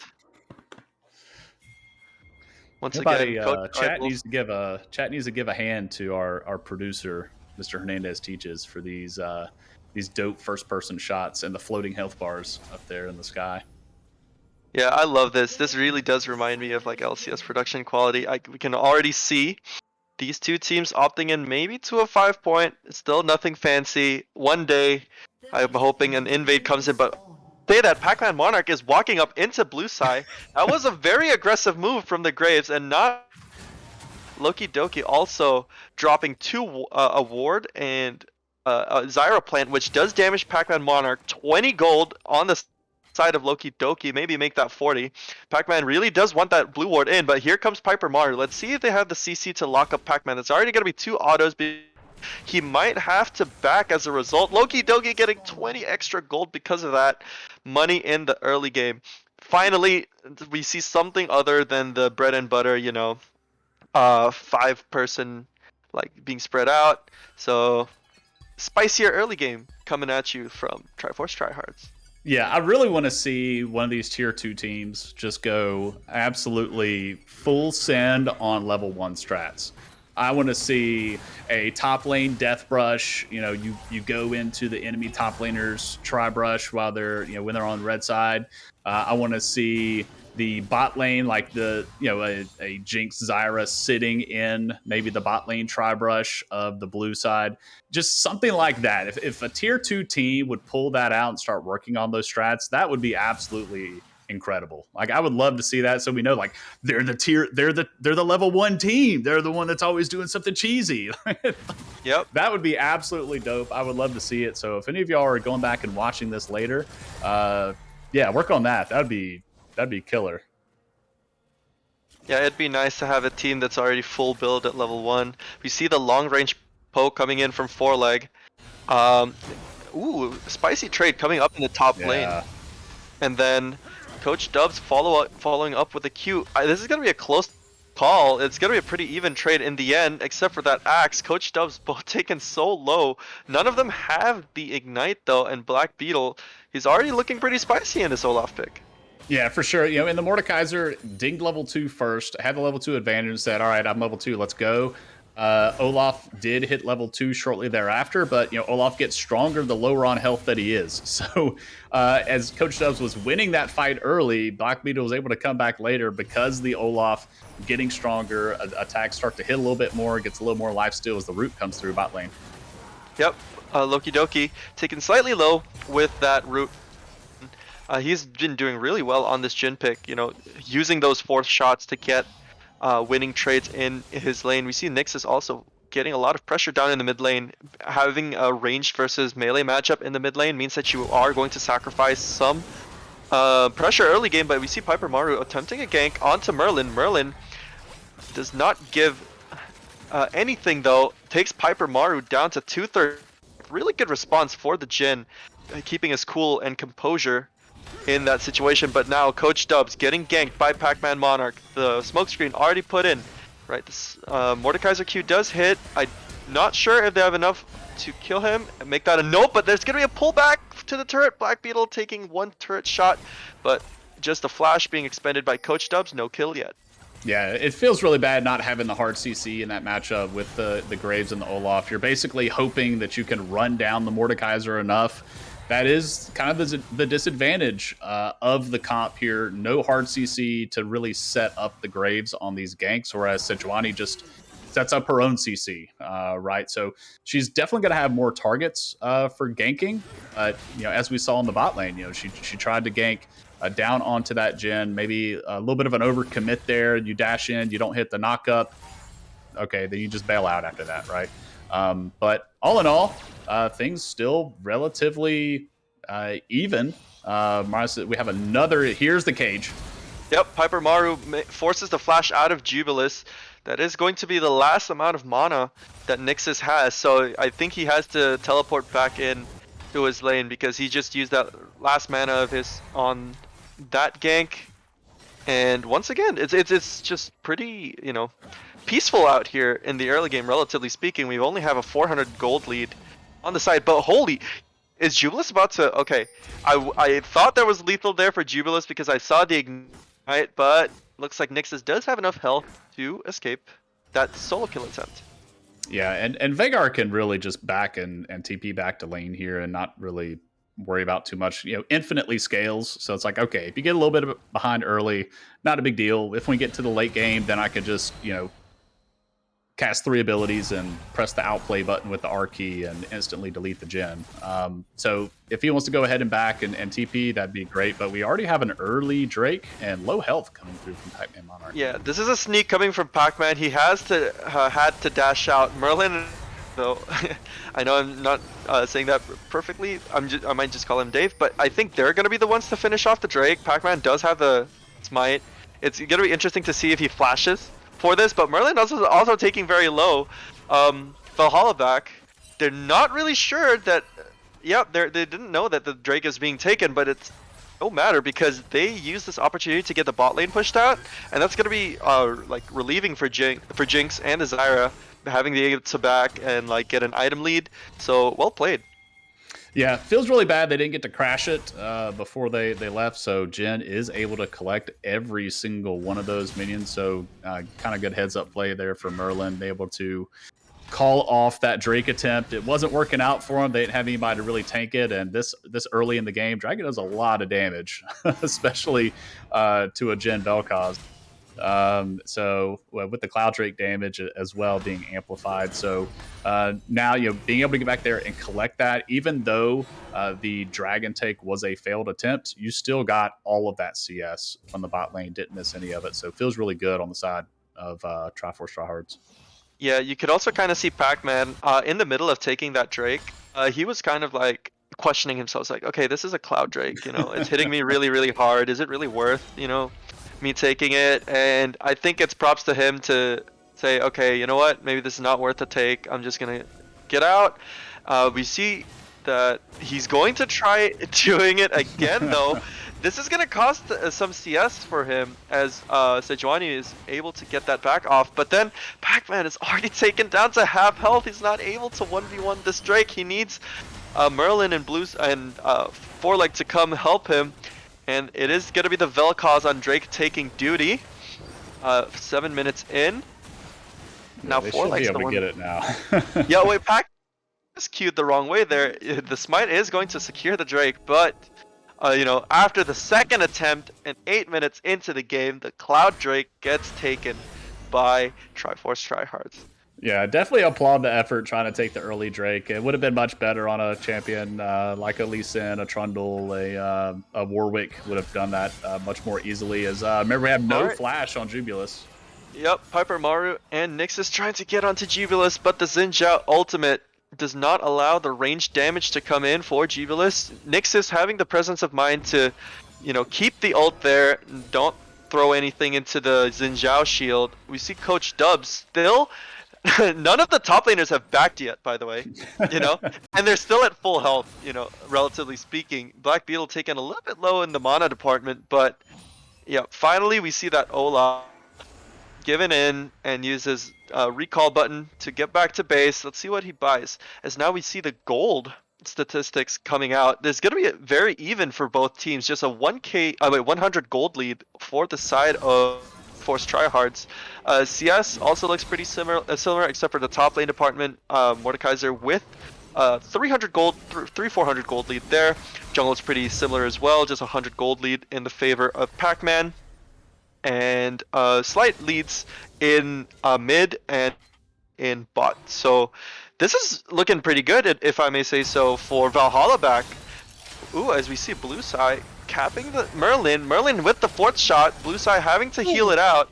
The Jinx ult does not end up hitting Merlin. He still has that heal up. So let's see if there's gonna be any shenanigans coming into it. Blueside taking solo is more like gonna be the Jhin ult coming in. The flash, the Jinx, can she dodge all of these? Loki Doki. 4th shot tanked, and still no kill for any side on these two teams. Piper Maru with another attempt in the mid lane. It's been 10 minutes, folks, and it's still 0-0. Is this Korean solo queue I'm watching? Yeah, folks, if your bingo card says no kills at 10 minutes, then you're good. You just got you a spot, because this game is it's not for lack of trying, right? These teams have been going at it. We've had Drake attempts, we've had gank attempts. Oh, that's a brilliant flash from Piper Maru. The pull also comes in. It's going to be first blood for the side of Sejuani. Coach Dubs with an immaculate response to that Sejuani flashing in, and they're also going to be rewarded by this, not Infernal Drake, Rift Herald, and I think that was just fantastic from Piper Maru, seeing that lethal. Yeah, absolutely. And this is one of the things that they struggled with last week, is they had the Sejuani last week. Sejuani was this huge go button. It's, I see a champion picked out, I dash in, let me throw my ult. And this one, they hopefully, it looks like they kind of learned from their mistakes. She's willing to expend the flash, but able to get out here. Oh no, the blast goes back over. Is Mike going to land? No, Jubilee's actually going to secure the kill onto Piper Maru. Coach Dubs having to contest this. It is going to be claimed on the side of Coach Dubs. Jubilee taken into the death round. Mordekaiser chasing. It's going to be a 1v1. Not for long though, because Pac-Man Monarchs joining in the fight. Veigar in the 1v2. Coach Dubs taken low. Will he have the shield? Yes, he will. It's going to be a kill onto Coach Dubs. Makes that a double kill. Mordekaiser showing what he's got, and that's going to be a spike events for the side of Valhalla back. What a play. I love it. I'm going to queue up the highlight reel of queuing over the wall, then blast coning yourself back over into the Rift Herald pit. We're gonna run that ad nauseum for a while, but everything worked out well enough for Valhalla back with Coach Dubs. A heads-up play, rotating down, able to get the Rift Herald. It was a duel between the top laner and the mid laner. Jubilus was there. It really kind of came down to who's going to be able to get the last hit with no smites for either one of those players, and Coach Dubs able to get it already with the lead for himself and with the Rift Herald in the pocket.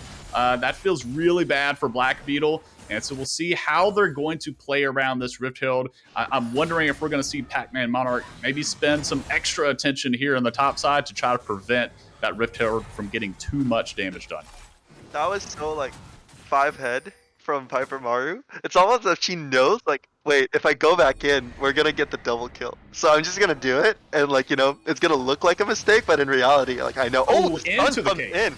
Yep, into the cage. Jubilus already taken down to 1/3 health. Is the Veigar ult going to come down? No ult down. It's going to be a solo kill onto the Jubilus. Pac-Man also in the back lines. Jubilus attacking furiously. It's going to be the stun, but the Piper Maru manages to get the kill on Jubilus. No flash on the side of Sejuani though. Pac-Man Monarch finally getting the kill onto Piper Maru. It's going to be a 2-for-1 for the side of Triforce Tryhard. Yeah, the healing coming through on this comp, this Olaf and the Zen, they're going to do a lot of sustain for themselves, and that's something that Hellabac's going to have to answer with. They've got to get some sort of grievous wounds so that they can try to win out on these little skirmishes as long as they're going to keep having them. But yeah, we start to see those Veigar cages coming into play. Jubilus dashing in with the Xin Zhao running face first into that cage. So great cage placement. And right now, Nixus doesn't have enough to be able to delete the Xin Zhao. So Xin Zhao does have that pressure there, is out farming the Veigar, going to be able to do much. And we saw the Rift Herald go in the top lane. Looks like a couple plates going in the pocket of Coach Dubs. Yeah, and this is actually, I think, pretty good for Valhalla back. They have 800 gold lead and into a team with only 1 AP a member. It's going to be really good. There's going to be an engage onto Piper Maru for already having to expend the ultimate. The Jhin heal also comes out to make sure the Vel'Koz stays nice and healthy. root onto Pac-Man Monarch by Loki Doki is here. Well, and I think this Infernal Drake is going to be really, really important for Triforce Tryhards to take. It looks like that is going to be the case. Piper Maru does not have the smite, so it is going to be the Drake for the side of Triforce Tryhards.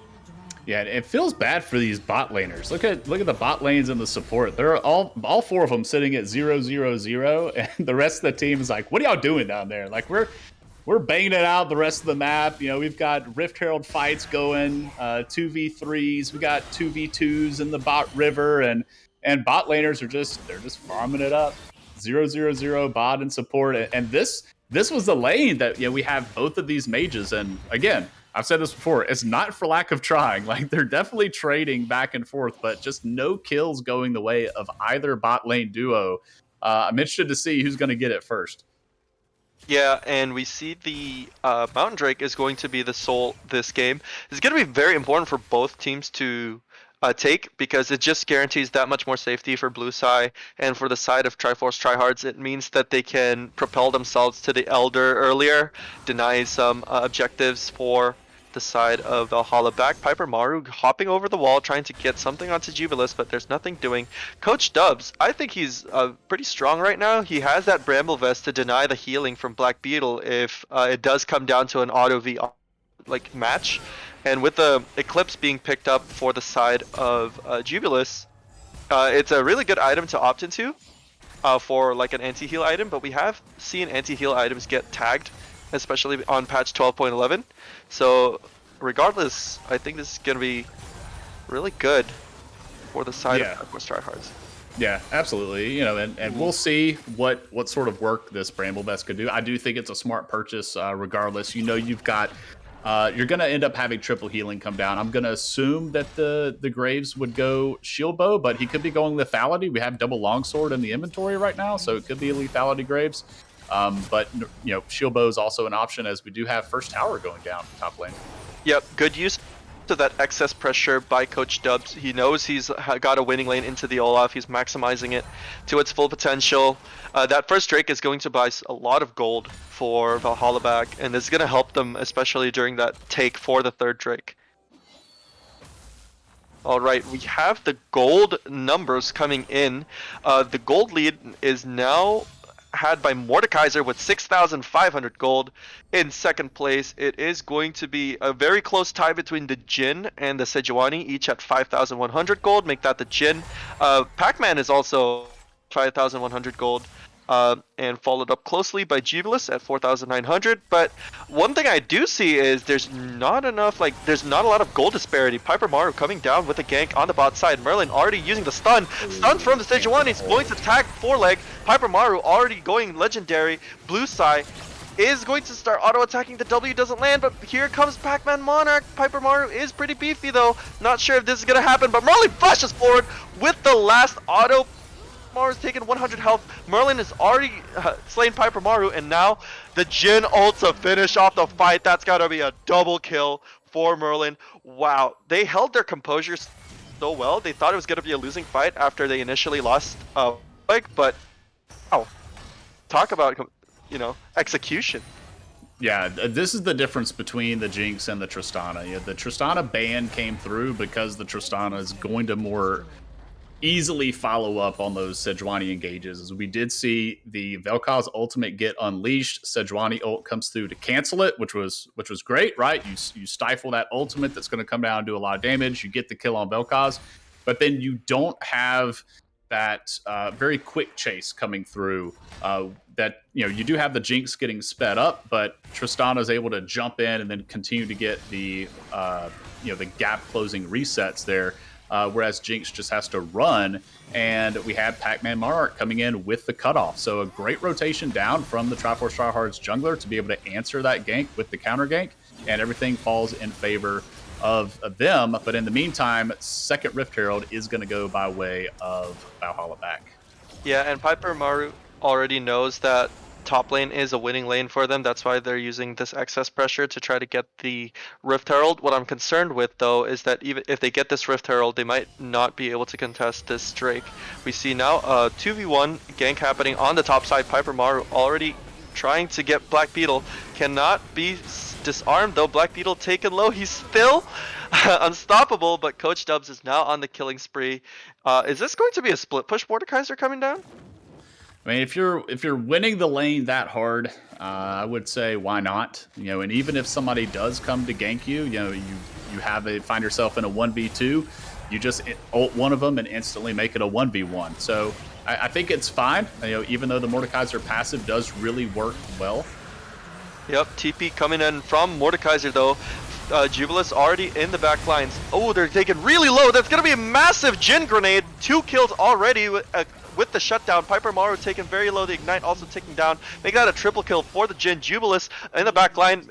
Ace, the last remaining member of Valhalla back. This is not a fight that they actually wanted to opt into. I know Foreleg also low, but man, they turned this fight around really, really well. Triforce Tryhards. Yeah, and it was a 4v5 too. Olaf wasn't even there. So that was all 5 members of Valhalla back committing to that Drake. They were late getting there, which is unfortunate. You definitely don't want to do that. You want these melees to be able to walk into you instead of them being able to engage on their own terms.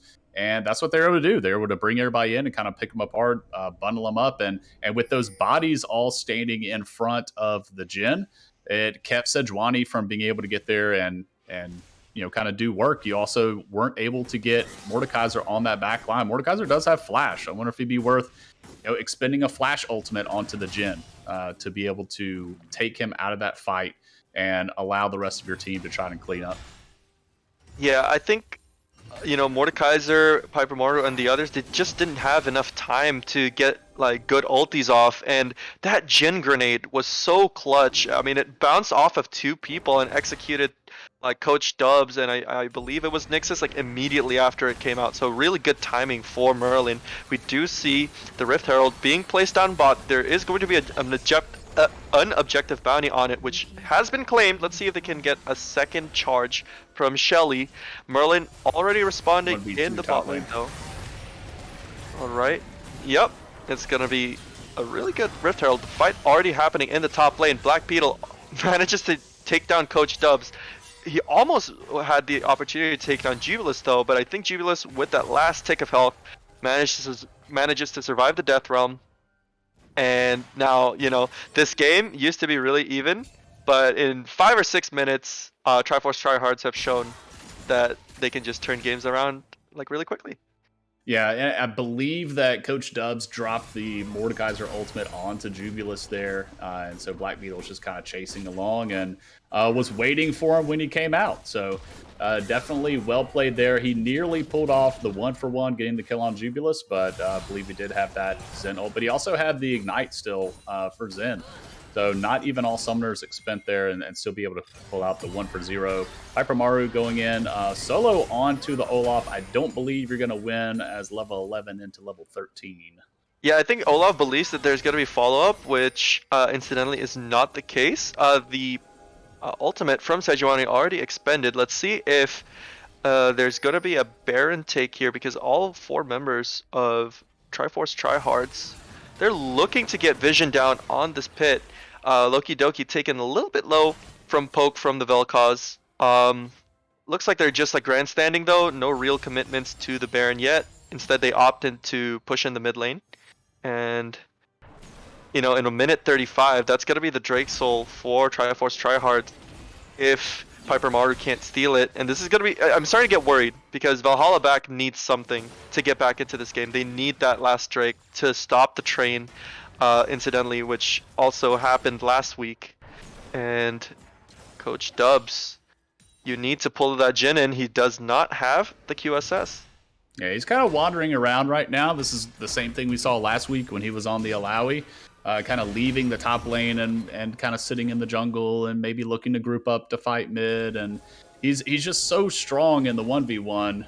I'm not really sure why he's giving up on that, but either way, we're definitely going to see a big 5v5 fight. If we don't see it here at Baron, we're going to see it in 50 seconds for this Drake. Valhallavax is definitely going to try and contest. That Baron damage is going to go down onto Jubilus. Get him a little bit low, but he should be okay. Yeah. See the... Rylai's Crystal Scepter by Coach Dubs. That's going to be a lot of utility into, you know, Merlin and Foreleg, who doesn't really have that much options when it comes to mobility to escape from the Mordekaiser. So I think that's a good purchase. We also see the Sunfire Cape by Piper Maru. Just received a buff this last patch, giving it 100 extra HP, as with all tank items. And then pretty standard itemization from everyone else. I really like the LDR on Jhin. And now, Valhalla back, they have the positional advantage in this pit, but Pac-Man Monarch having to go in with the Blast Plant, having to use the dash to get over the wall. This is going to be a very difficult steal, and it's not going to be a steal, and an objective bounty claimed. Well played from Valhalla back. Yeah, and they got there first, you know, and that's something that we were talking about earlier. They've got to get to these objectives first and not try to walk into these melee champs here, be able to set up their line of defense and make the melee champions walk into them. You know, throw the Zyra plants down, throw the Zyra. You've got a lot of zone control between the Zyra and the Veigar. You know, force them to come into you versus you going into them, where you can't really set up for the fight. But again, we have Coach Dubs just really far ahead. He's winning the 1v1 versus the Olaf, but he's just not coming up here and actually pressing his 1v1 advantage, right? He should be matching this. The ult comes through. That's not really going to do much from the Veigar. Yep, Hexdrinker already expended, but Piper Maru, with the help from blue side, managed to take down Black Beetle. Merlin already in the back lines. The heal from the Jinx already comes out. Coach Dubs still has the Death Run though, but opts not to use it. It's just going to be a 1-for-0 for Legends of the Rift. Why do I keep saying that? It's 1-for-0 all back. Yeah, for sure. So definitely helped him out. They got the Drake, able to stem some of that bleeding that's been going through. We have some actually tending to the side lanes here. We have Veigar in the top side, which is fine. You know, go up there and start getting some farm. There are no neutral objectives up right now, minus that Baron. And nobody's really in a position to try to take it just yet. So if you want to tend to the side lanes, that's fine. We're going to send Mordekaiser up there. We do have Mordekaiser now going to the split in the top side. This is where they're going to get a little bit of an advantage. I would like to see Mordekaiser maybe in the bot lane instead. With that TP, we are going to send Veigar there instead, but I think Mordekaiser being on the bot side of the map, maybe draw multiple members, could open up possibly a Baron play for Valhalla back, for them to be able to get back into this game, because right now it's looking pretty shaky. Yeah, but I will say that kill onto Black Beetle, that does restore some tempo, and it heals the mental somewhat. As we see, there is going to be a collapse on the Mordekaiser. Jubileus already on the back lines. Let's see if Coach Dubs manages to get someone in here. It's going to be Pac-Man taking it into the Death Realm. The ult from the Graves is going to escape. Coach Dubs having to flash out to prevent death, but Jubileus with a follow-up flash. There's going to be a lot of pressure already in the mid lane, though. One turret on the side of Valhalla back. On blue side to recognize weren't any people available to collapse on her, so it's just going to be the turret take for Valhalla back. Yeah, I think that was a solid macro play, right? You're bleeding out objectives. They've got soul point on the side of Triforce Tryhards. You've got to make something happen. You send your strongest member into a side lane, and now we have blue side. Oh, okay. All right. So Trap's going down and try to dissuade that engage there, but just really well played from Coach Dubs, right? You draw 3 people to your lane, you ult one of them, you hope for the solo kill onto Pac-Man Monarch, you don't get it, you expend your flash over. I think somebody else burned a flash trying to chase after him, and like, okay, fine. I wasted 3 players' times, and then we're able to get the tower in the mid lane, and we cut that 5k gold lead down to 4K. Right? So you're just gonna you keep doing it, right? You just keep chipping away at it. You know you're behind, so you just kind of play to your advantages right now versus trying to force these big team fights. Yeah, Jhin looking kind of spicy over here, though. He's just had this collector finished. 650 gold bounty on his head. There is not going to be a flash for Coach Dubs, so if he wants to get to the Jhin, he's going to have to find other avenues. You know, maybe like a flank or like a but either way, there's going to be 1 minute onto this next Drake. I'm assuming Triforce Tryhards is going to put more effort into getting the positional advantage this time around, so that they're not punished like they were last time. Absolutely, and at 60 seconds here till the Drake, they need to go ahead and start heading that way. You mentioned no flash on Mordekaiser, but we do have the flash on the Jhin, on Merlin, right? And it's going to come down to, I think, Piper Maru with the Sejuani ultimate being able to make solid contact onto the Jhin. But Jhin has two really solid escape tools here. You've got the Flash, you've also got the Gale Force active to be able to dodge out of that. So it's really going to come down to how fast are your fingers, how fast is that reaction time. But showing on the map, we just saw Jhin on the top side, taking a look at the vision there. So Valhalla Back knows that Jhin was just up there. They don't know where he's at now. Pac-Man Monarch face checking. Ooh, that's going to be a catch for Pac-Man Monarch. Not enough damage to get Loki Doki. The shutdown already comes in for the Jinx. That's going to be really dicey for Triforce Tryhards. They don't have the jungler coming into... Let's see if anyone on their side can make anything happen. Piper Maru tanking some damage to get rid of some vision. The Mordekaiser is going to be in the 1v1 on the top lane. I'm not sure he's going to opt into this TP here. But now with the, you know... Need to pull this.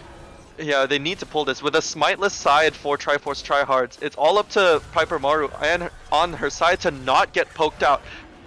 Has vision of Loki Doki. It's imperative that they don't get caught out here. Yep, and they opt for Piper Maru to start tanking. Wow, that Jhin ultimate almost killed the Drake. It's going to be 19 health. Red team gets the dragon. It has got to feel good though, because now this is going to be two Mountain Drakes for the side of Valhalla Back. Be like the scaling coming in. Yep. Yeah, and it feels good to have the Mountain Drake into a Jhin, right? Because Jhin really struggles into tanks. We do see the Lord Dominic's Regard coming through, which is going to help, but Jhin does more of that burst damage, not that sustained damage that really does well into shredding tanks. So getting the Mountain double Mountain stack on top of that, even though they don't have the soul, just 2 stacks of it really feels good into this primarily AD comp. So we'll see how they transition that. But you know, Valhalla Back spending a lot of time bot lane right now, and Triforce Tryhards has Pac-Man Monarch here near the Baron. So we saw Valhalla Back lose out on a Baron sneak last week, right? We saw Porosnax pull that because of so many members from Valhalla Back committing to the bot lane as the Vel'Koz ult comes through. Yep, and they're putting 3 people in the top side to try to kill Coach Dubs here. Coach Dubs, no flash, no death realm. He's gonna be like hung out to dry by his team. It goes to Black Beetle in the end. It's a good response for the side of Triforce Tryhards. They need to get the tempo going once again, like they had, you know, but 5 minutes ago. The gold lead has shrinked into just 2.3k gold, and more importantly, Nixus is gonna have the Zhonya's Hourglass completed and 4 people down on mid lane. Jubileus getting engaged on by Piper Maru. Still no ulti to follow up though, and it's still gonna be nothing doing.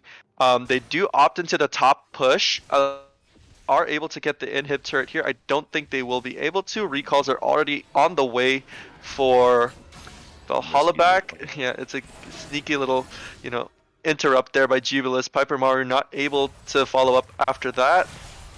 And I think this is fine for both teams, you know. You trade the Mordekaiser to get more scaling time, that's completely fine, you know, when Jinx gets IE, stuff like that. Your fates are going to be much better. But interestingly enough, Pac-Man Monarch, he opted into the IE 3rd item, knowing that the IE passive is not going to be online until he gets 60% crit. Yeah, for sure. And, you know, the tankiness of the Sejuani is really starting to come into play now. You see these trades, short trades into the Jhin aren't as effective now for the Jhin as they were early game. As a little smite there from Sejuani taking the Scuttle Crab away that Blue side was trying to take. But full control of the bot side here. We have Triforce Tryhard setting up early, about 2 minutes before, and even a Death Brush. Loki Doki's got to be very careful here. Yep, good to not die to that Death Brush. I like the Warmog's armor from Piper Maru. Basically, if Piper Maru doesn't die, she can... That's the objective. Let the Warmogs do most of the heavy lifting. The Zhonya's also on Nixus. Ooh, Piper Maru with a small little engage. The Vel'Koz ult already comes in. So does the Jinx ultimate. But Merlin is dominating that grenade. Managed to get in. The Zhonya comes in from Nixus. No flash though. Coach Dubs in the back line with 4-leg. It is going to be, I believe... See who it is. Jubileus in the death realm. It's going to be a shutdown. Merlin taken really low. Pac-Man Monarch also in the realm of Coach Dubs. The flash does come out to any further damage from the Mordekaiser, but it was looking dicey for the side of Valhalla Back, but great recovery by Coach Dubs. Yeah, and this is going to be that tempo swinging the other way. Even though it ended up being what I think Mid lane for mid a lane. 1 for 2. Yeah, I think we had a mid lane and a support drop And a for support. Valhalla back. The health of Merlin dropping so low as Pac-Man Mark getting pulled in there is going to force that back. So with the Sejuani coming back onto the map, Coach Dubs coming in very, very strong. They're able to wrestle a little bit of control back. Pac-Man Monarch staying on the map, though, really low health. He may find a Mordekaiser. And does come in Mordekaiser with, a really good presence of mind there to sense that Pac-Man Monarch coming for the blue. That's going to be a really huge play from Coach Dubs because there's only 30 seconds from the Drake. It's going to be Pac-Man Monarch not available to contest the Dragon once again. This is a win con for Valhalla back, and strap into your seats, folks. You're going to be in for a banger. Yeah, last week we had this game with Valhalla back and Pro Snacks go the distance. It was just totally back and forth the entire game. Lots of neutral objectives being taken, and we're in for a treat. If you missed that game, you need to go back and watch it. This will be another game of the week, surely, between these two teams going back and forth. The TP coming in. Dubs as well. using the Zyra plant to her TP. Really creative use of that interaction. It's going to be no Graves once again. Merlin is going to have the fourth shot. Is he going to flash steal it? No, it's red team with the Dragon once again. Coach Dubs with the pull. He gets through. Piper Maru in the front lines of the engaged. Black Beetle taken very low. Coach Dubs also taken very. Merlin not able to auto attack from the pit. And it's going to be a shutdown for Olaf. Jubilis in the line. His ult hits 4 people. Pac-Man gets Nixus, but not after Nixus pressed the delete key onto Jubilis. Pac-Man Monarch also having to trade his life onto the Jinx. The shutdown comes in for both squads. One side is Mordekaiser, the other being Pac-Man Monarch. It's going to be 2 for 3, I believe. I think it ended up being a 3 for 3. Yeah, I think they even it up. We'll see if Jin gets away here. Just barely does get out of there, but we do see these neutral objectives swinging back in favor of Valhalla back. Now that's 3 Mountain Drakes in a row. Like, obviously getting the soul is huge for whatever team you're on, but there is an argument for stratting and giving up the first 2 Drakes so that you can stack 4 Drakes in a row all of the same time. And not only do you get the soul, but you get all the stats from that one particular Drake. So Valhalla back getting a lot of value out of 3 Mountain Drakes. If they can get the soul, if the game even goes that long, that's going to be doing a lot of work. But Mordekaiser was taken out by that Jin. Mordekaiser was dealing with about 2 or 3 people there, a little bit of a split fight. But I think Valhalla back tried to have some pretty good target selection with everybody minus the Mordekaiser. Let Mordekaiser kind of do his thing, and Jinx stay with me, right? If you're Sejuani, you're telling Jinx to stick with you. And then, yeah, they're winning fights now. The later this game goes on, the single or the all AD comp, really, minus that Vel'Koz of Triforce Tryhards maybe coming back to kind of hurt them now, as the Thornmail is now for Mordekaiser. So all that armor stacking coming through, the Mountain Drake. This could be a collapse onto the Mordekaiser, but Merlin is already taken into the death realm. Merlin's the only one on the team without a QSS. The 542 damage. The Gale Force is not enough. Coach Dubs with the shield shuts down Merlin. And now 4Leg gets Coach Dubs, but it's not enough damage. Double kill for the Jin. 4Leg taken very low, so is Pac-Man Monarch. Is this going to be a Drake? I mean, Baron? I think it is going to be. Okay, that Mordekaiser ult was huge. That could be game deciding because Jin was the only one on Triforce Tryhards without QSS, and now he is indeed opting to purchase that item after learning how oppressive Mordekaiser can be. But it's already too late. The Baron already getting taken down by a red team. And yeah, I would just like to direct your attention to the itemization of Triforce Tryhards because this is really funny, folks. There's a lot of QSSs there, and yeah, Mordekaiser with the screw you in particular ult, and and honestly, you've got 2 of those ults on the side of Valhalla back. Not only do you have the Mordekaiser R, but you have the Veigar R. 2 abilities in the game of a limited amount that are just basically, hey, I see you. I don't even care how fed you are. I'm going to press the outplay button, and we're going to remove you from your team or just absolutely wipe you off the face of the Rift. So those are really coming online now, especially with the Veigar infinite scaling.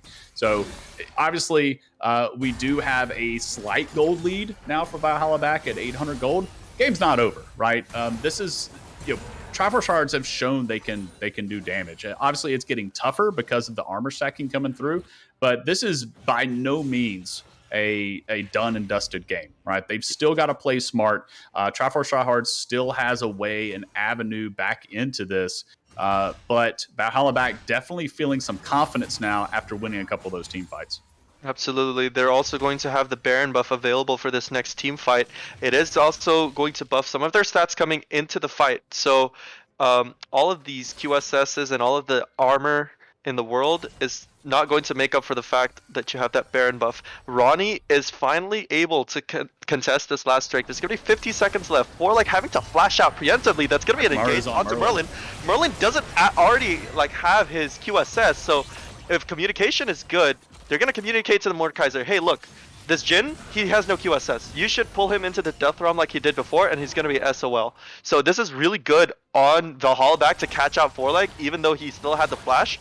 Really good follow-up by Piper Maru to expend that ultimate. It's going to be 20 seconds left for the Drake.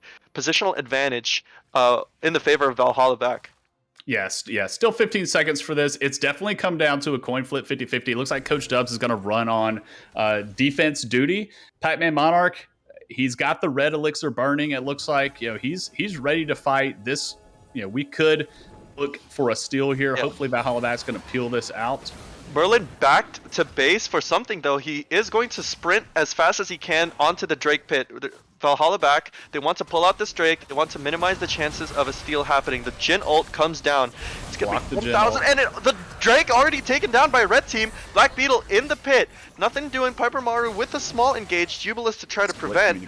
Coach Dubs on the other side of the rift flashes forward to try to get Black Beetle. The stun does come down. Black Beetle with the ultimate can run out. Oh my god, they are so tanky with the shield, with the Mountain Drake soul. It's going to be 4 Mountain Drakes for the side of Valhalla back. Black Beetle having to flash out after being tagged by Piper Maru. The Chilling Smite coming in there to slow down. There's going to be a massive big arcade. Jubilus already taken down by Piper Maru. And Coach Dubs also in the front line. Merlin taken oh so low, but it's actually going to be Piper Maru taken down. Jubilus also being taken down, though. There's so much healing for the side of Black Beetle, but my gosh, that Mordekaiser Claw to come in clutch, destroy the Jhin, but now Loki Doki, he recalls in a very aggressive spot, and that's going to be a double kill for the side of Olaf. But meanwhile, on the other side of the map, blue side is going to try to solo take this turret. It's going to be a TP coming down, but is the TP going to make it? No, it's not. It's going to be a blue turret destroyed. The Jinx, level 16, she doesn't even need minions anymore.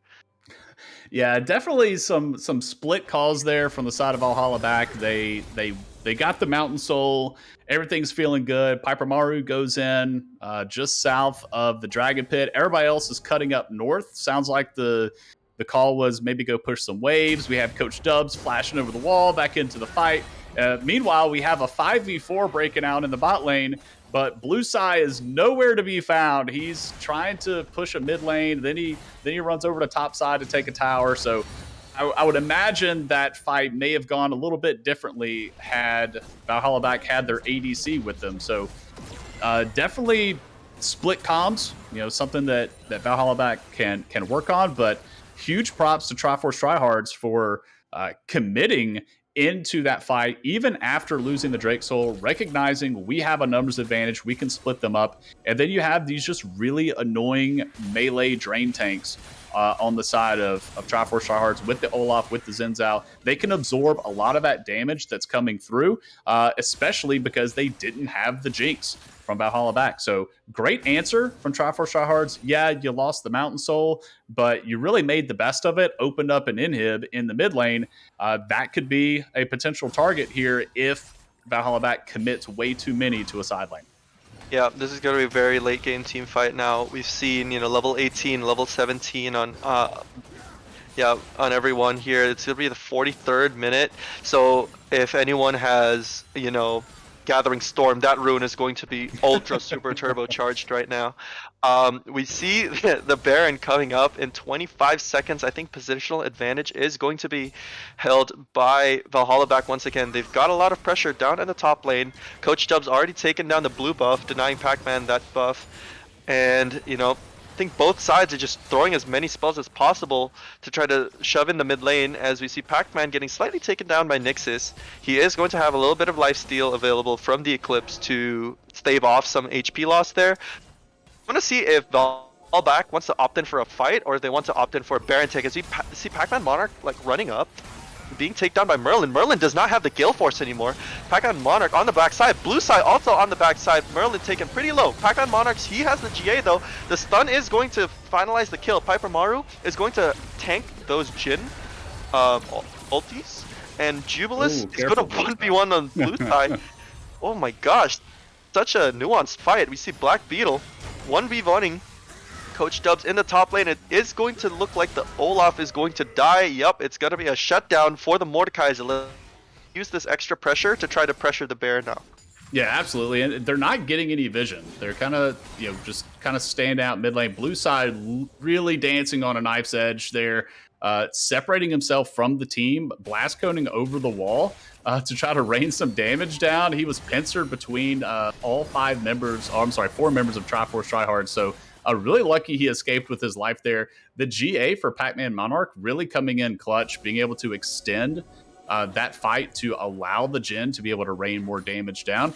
But in the end, what do we end up having? Was it a 1-for-0? Did anybody from Hollaback drop there?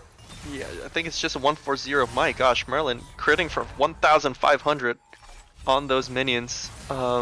This is going to be late game ADC versus late game ADC. Coach Dubs smacks the Merlin with the Mordekaiser Q. Flash and ult are coming back up for Mordekaiser too. Yeah, and now this is important for the teams to decide, do we go for Elder, do we go for Baron? And I don't think if you're Triforce Tryhards, you want to opt into this take. Coach Dubs does pull Pac-Man Monarch out of position, but he's taken to maybe 2/3 health. Not the best for Mordekaiser coming into this fight. 43 seconds for Elder. Let's see if they have a Death Brush coming up as Piper Maru clears out the chickens. Jubilus in the back lines. He only has 3 items. The Silvermere Dawn being completed by the Xin Zhao. Yeah, the GA is down right now for Pac-Man Monarch, so he's got to be very careful walking into no vision. But he's walking forward now. He is going to get a little bit of a speed up out of there. Okay. And 19 seconds on the Drake. Yeah, this is it, folks. It's all or nothing. And now Black Beetle is the one being engaged on. The pull from Coach Dubs already coming in. The QSS is placed, but Coach Dubs is taken very low. The Zhonya's is going to come in, though. Blue side is on the killing spree. My god, the Link Jinx manages to get a triple kill on the backline for Link. Already using the QSS. Blue side going in huge. Give her the Quadra. Give her the Penta. Give her the Quadra. Come on, Blue side. Do you have the ultimate? No, it's going to be Pac-Man Monarch, the sole member of Triforce Tryhards, having to limp back to his own Nexus. That's not going to feel good for Triforce Tryhards. That might be the game. Yeah, they're sending 4 members here to the Drake, but honestly, you could just send 2 people here and just push and get an inhib off of this for free. But they're going to get Elder. Hopefully they stay on the map and just use that super buff to try and end. I mean, you've got this game-ending buff. Looks like they're going to look up towards Baron. They're going to be really strong. Here's one of the difficulties when you get these buffs. There's a common desire to want to reset after you get these, but you have this game-ending buff. You have this Baron buff. You really just need to stay on the map and force a fight. You can force a fight. QSSs are down. Flashes are down. And we'll see how Valhalla navigates this moving forward. Yeah. I really don't want this to be a repeat of last time. I think Valhalla has fought so much to get to this point. They have the Elder, they have the Baron, they have all the chips in the hand. Blue side has got to be feeling himself after that last team fight. I mean, he still has all of his summoner spells up, so I think all that's left to do now is keep your composure, take the 5v5, use the buffs to gain an advantage, and end the game.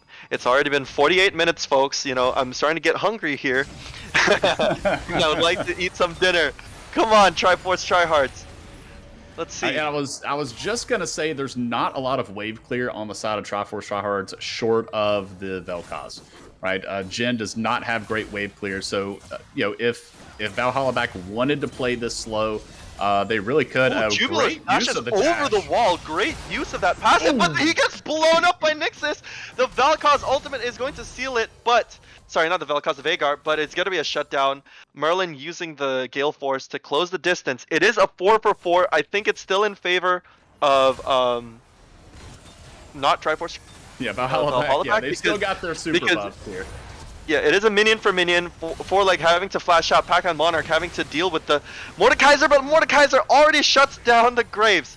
Elder still up for both teams. Merlin's got to be really careful. Piper Maru has that ultimate to send in to the heart of the fight. Merlin getting tagged by Coach Dubs, having to use the QS to counter the Mordekaiser ultimate. It's going to be 2 inhibitors down for Valhalla back. Oh. Piper Maru with the ultimate onto the Jhin. It's going to be 100 health, and it's going to be bam! Elder Drake killed Black Beetle and for like the only 2 members to guard these 2 Nexus turrets. Piper Maru is already going to be taken down. No, she's not actually. Coach Dubs killed the Olaf. It's going to be victory for the side of Valhalla back.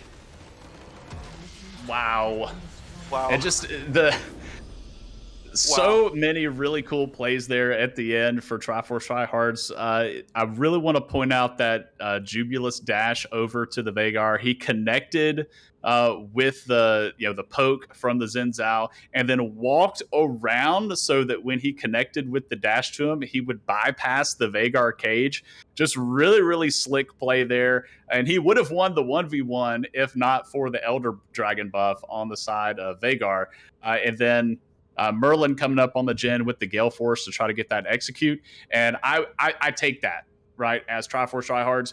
I'm willing to sacrifice the Xin Zhao in order to kill the Veigar. So that was a trade in favor of Triforce Tryhards. No doubt, 100%, I take that. But unfortunately, those super buffs were just way too strong. They were still active, not a lot of wave clear on the side, and that's where we have kind of the comp difficulties coming through from Triforce Tryhards. You've got the Graves who has to get the reload. You've got Jhin who's got to reload. Vel'Koz is really your only wave clear, and he's got to expend his ultimate to do that, to really clear out those super minions. So unfortunately, right at the end, those double buffs stacked up against them. And Valhalla back, what a bounce back from a game that was looking very, very shaky early on.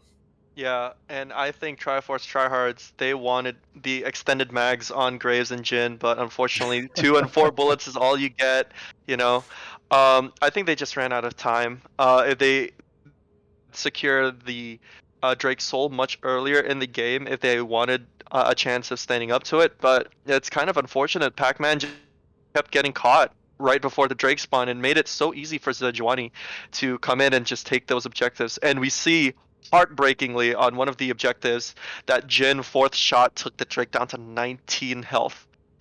Maybe another million and another auto attack more, and that would have been a hero play by Merlin for his team. Yeah, absolutely. And honestly, for Pac-Man Monarch, he was getting caught out a lot, but who else is going to face check? They didn't have a traditional frontline champion. Maybe you can send the Xin Zhao in, but he's going to have to expend his ultimate if he gets caught out, and he can kind of tank through some of that just because everybody's out of the circle. But really, they didn't have that traditional frontline. They didn't have a tank to be able to walk in like a Sejuani on the side of Valhalla back. So unfortunately, the Graves having to walk through all of this vision that's been cleared out. The jungle is a dangerous place, and there are a lot of pick potential coming from the side of Valhalla back that was able to capitalize on that. But really, great play from Merlin on the Jhin, getting rolling early before all the armor came in, and we saw even they turned a 4v5 at Drake. Olaf I think was topside in one of those fights, and they were able to turn it. You mentioned the bouncing grenade, able to do a ton of work on those squishy targets and the Veigar, the Zyra, and the Jinx. Unfortunately, Jhin fell prey to his biggest weakness, which is tanks. He is not a tank shredder. And the longer this game went on and the Mountain Soul and the Mountain Drake started stacking, the Thornmails came through. We also saw Azanias on the side of Mordekaiser. That was just really tough. Feels bad for the Jhin to get that far ahead and then just be slapped around by items. Yeah. And with that, Paro Snacks is going to be squarely in first place on Tier 2. Followed closely by Valhalla back and Triforce Tryhards, and we have Legends of the Rift in last place after week 2. Yeah, hey, we got a 1-1 tie, boys. Mm-hmm. So if we had the prediction chart up here, who's winning, I'm gonna give myself a little notch for getting one correct. But it wasn't purely based on like analysis. It was all on I just want 2 teams at 1-1. Yeah. So And it's Flowers like mental. it's like a half a point. Half a point, round it down. But you're not even going to be here tomorrow night in the caster booth, Edmund Pathfinder, because you're going to be on the Rift.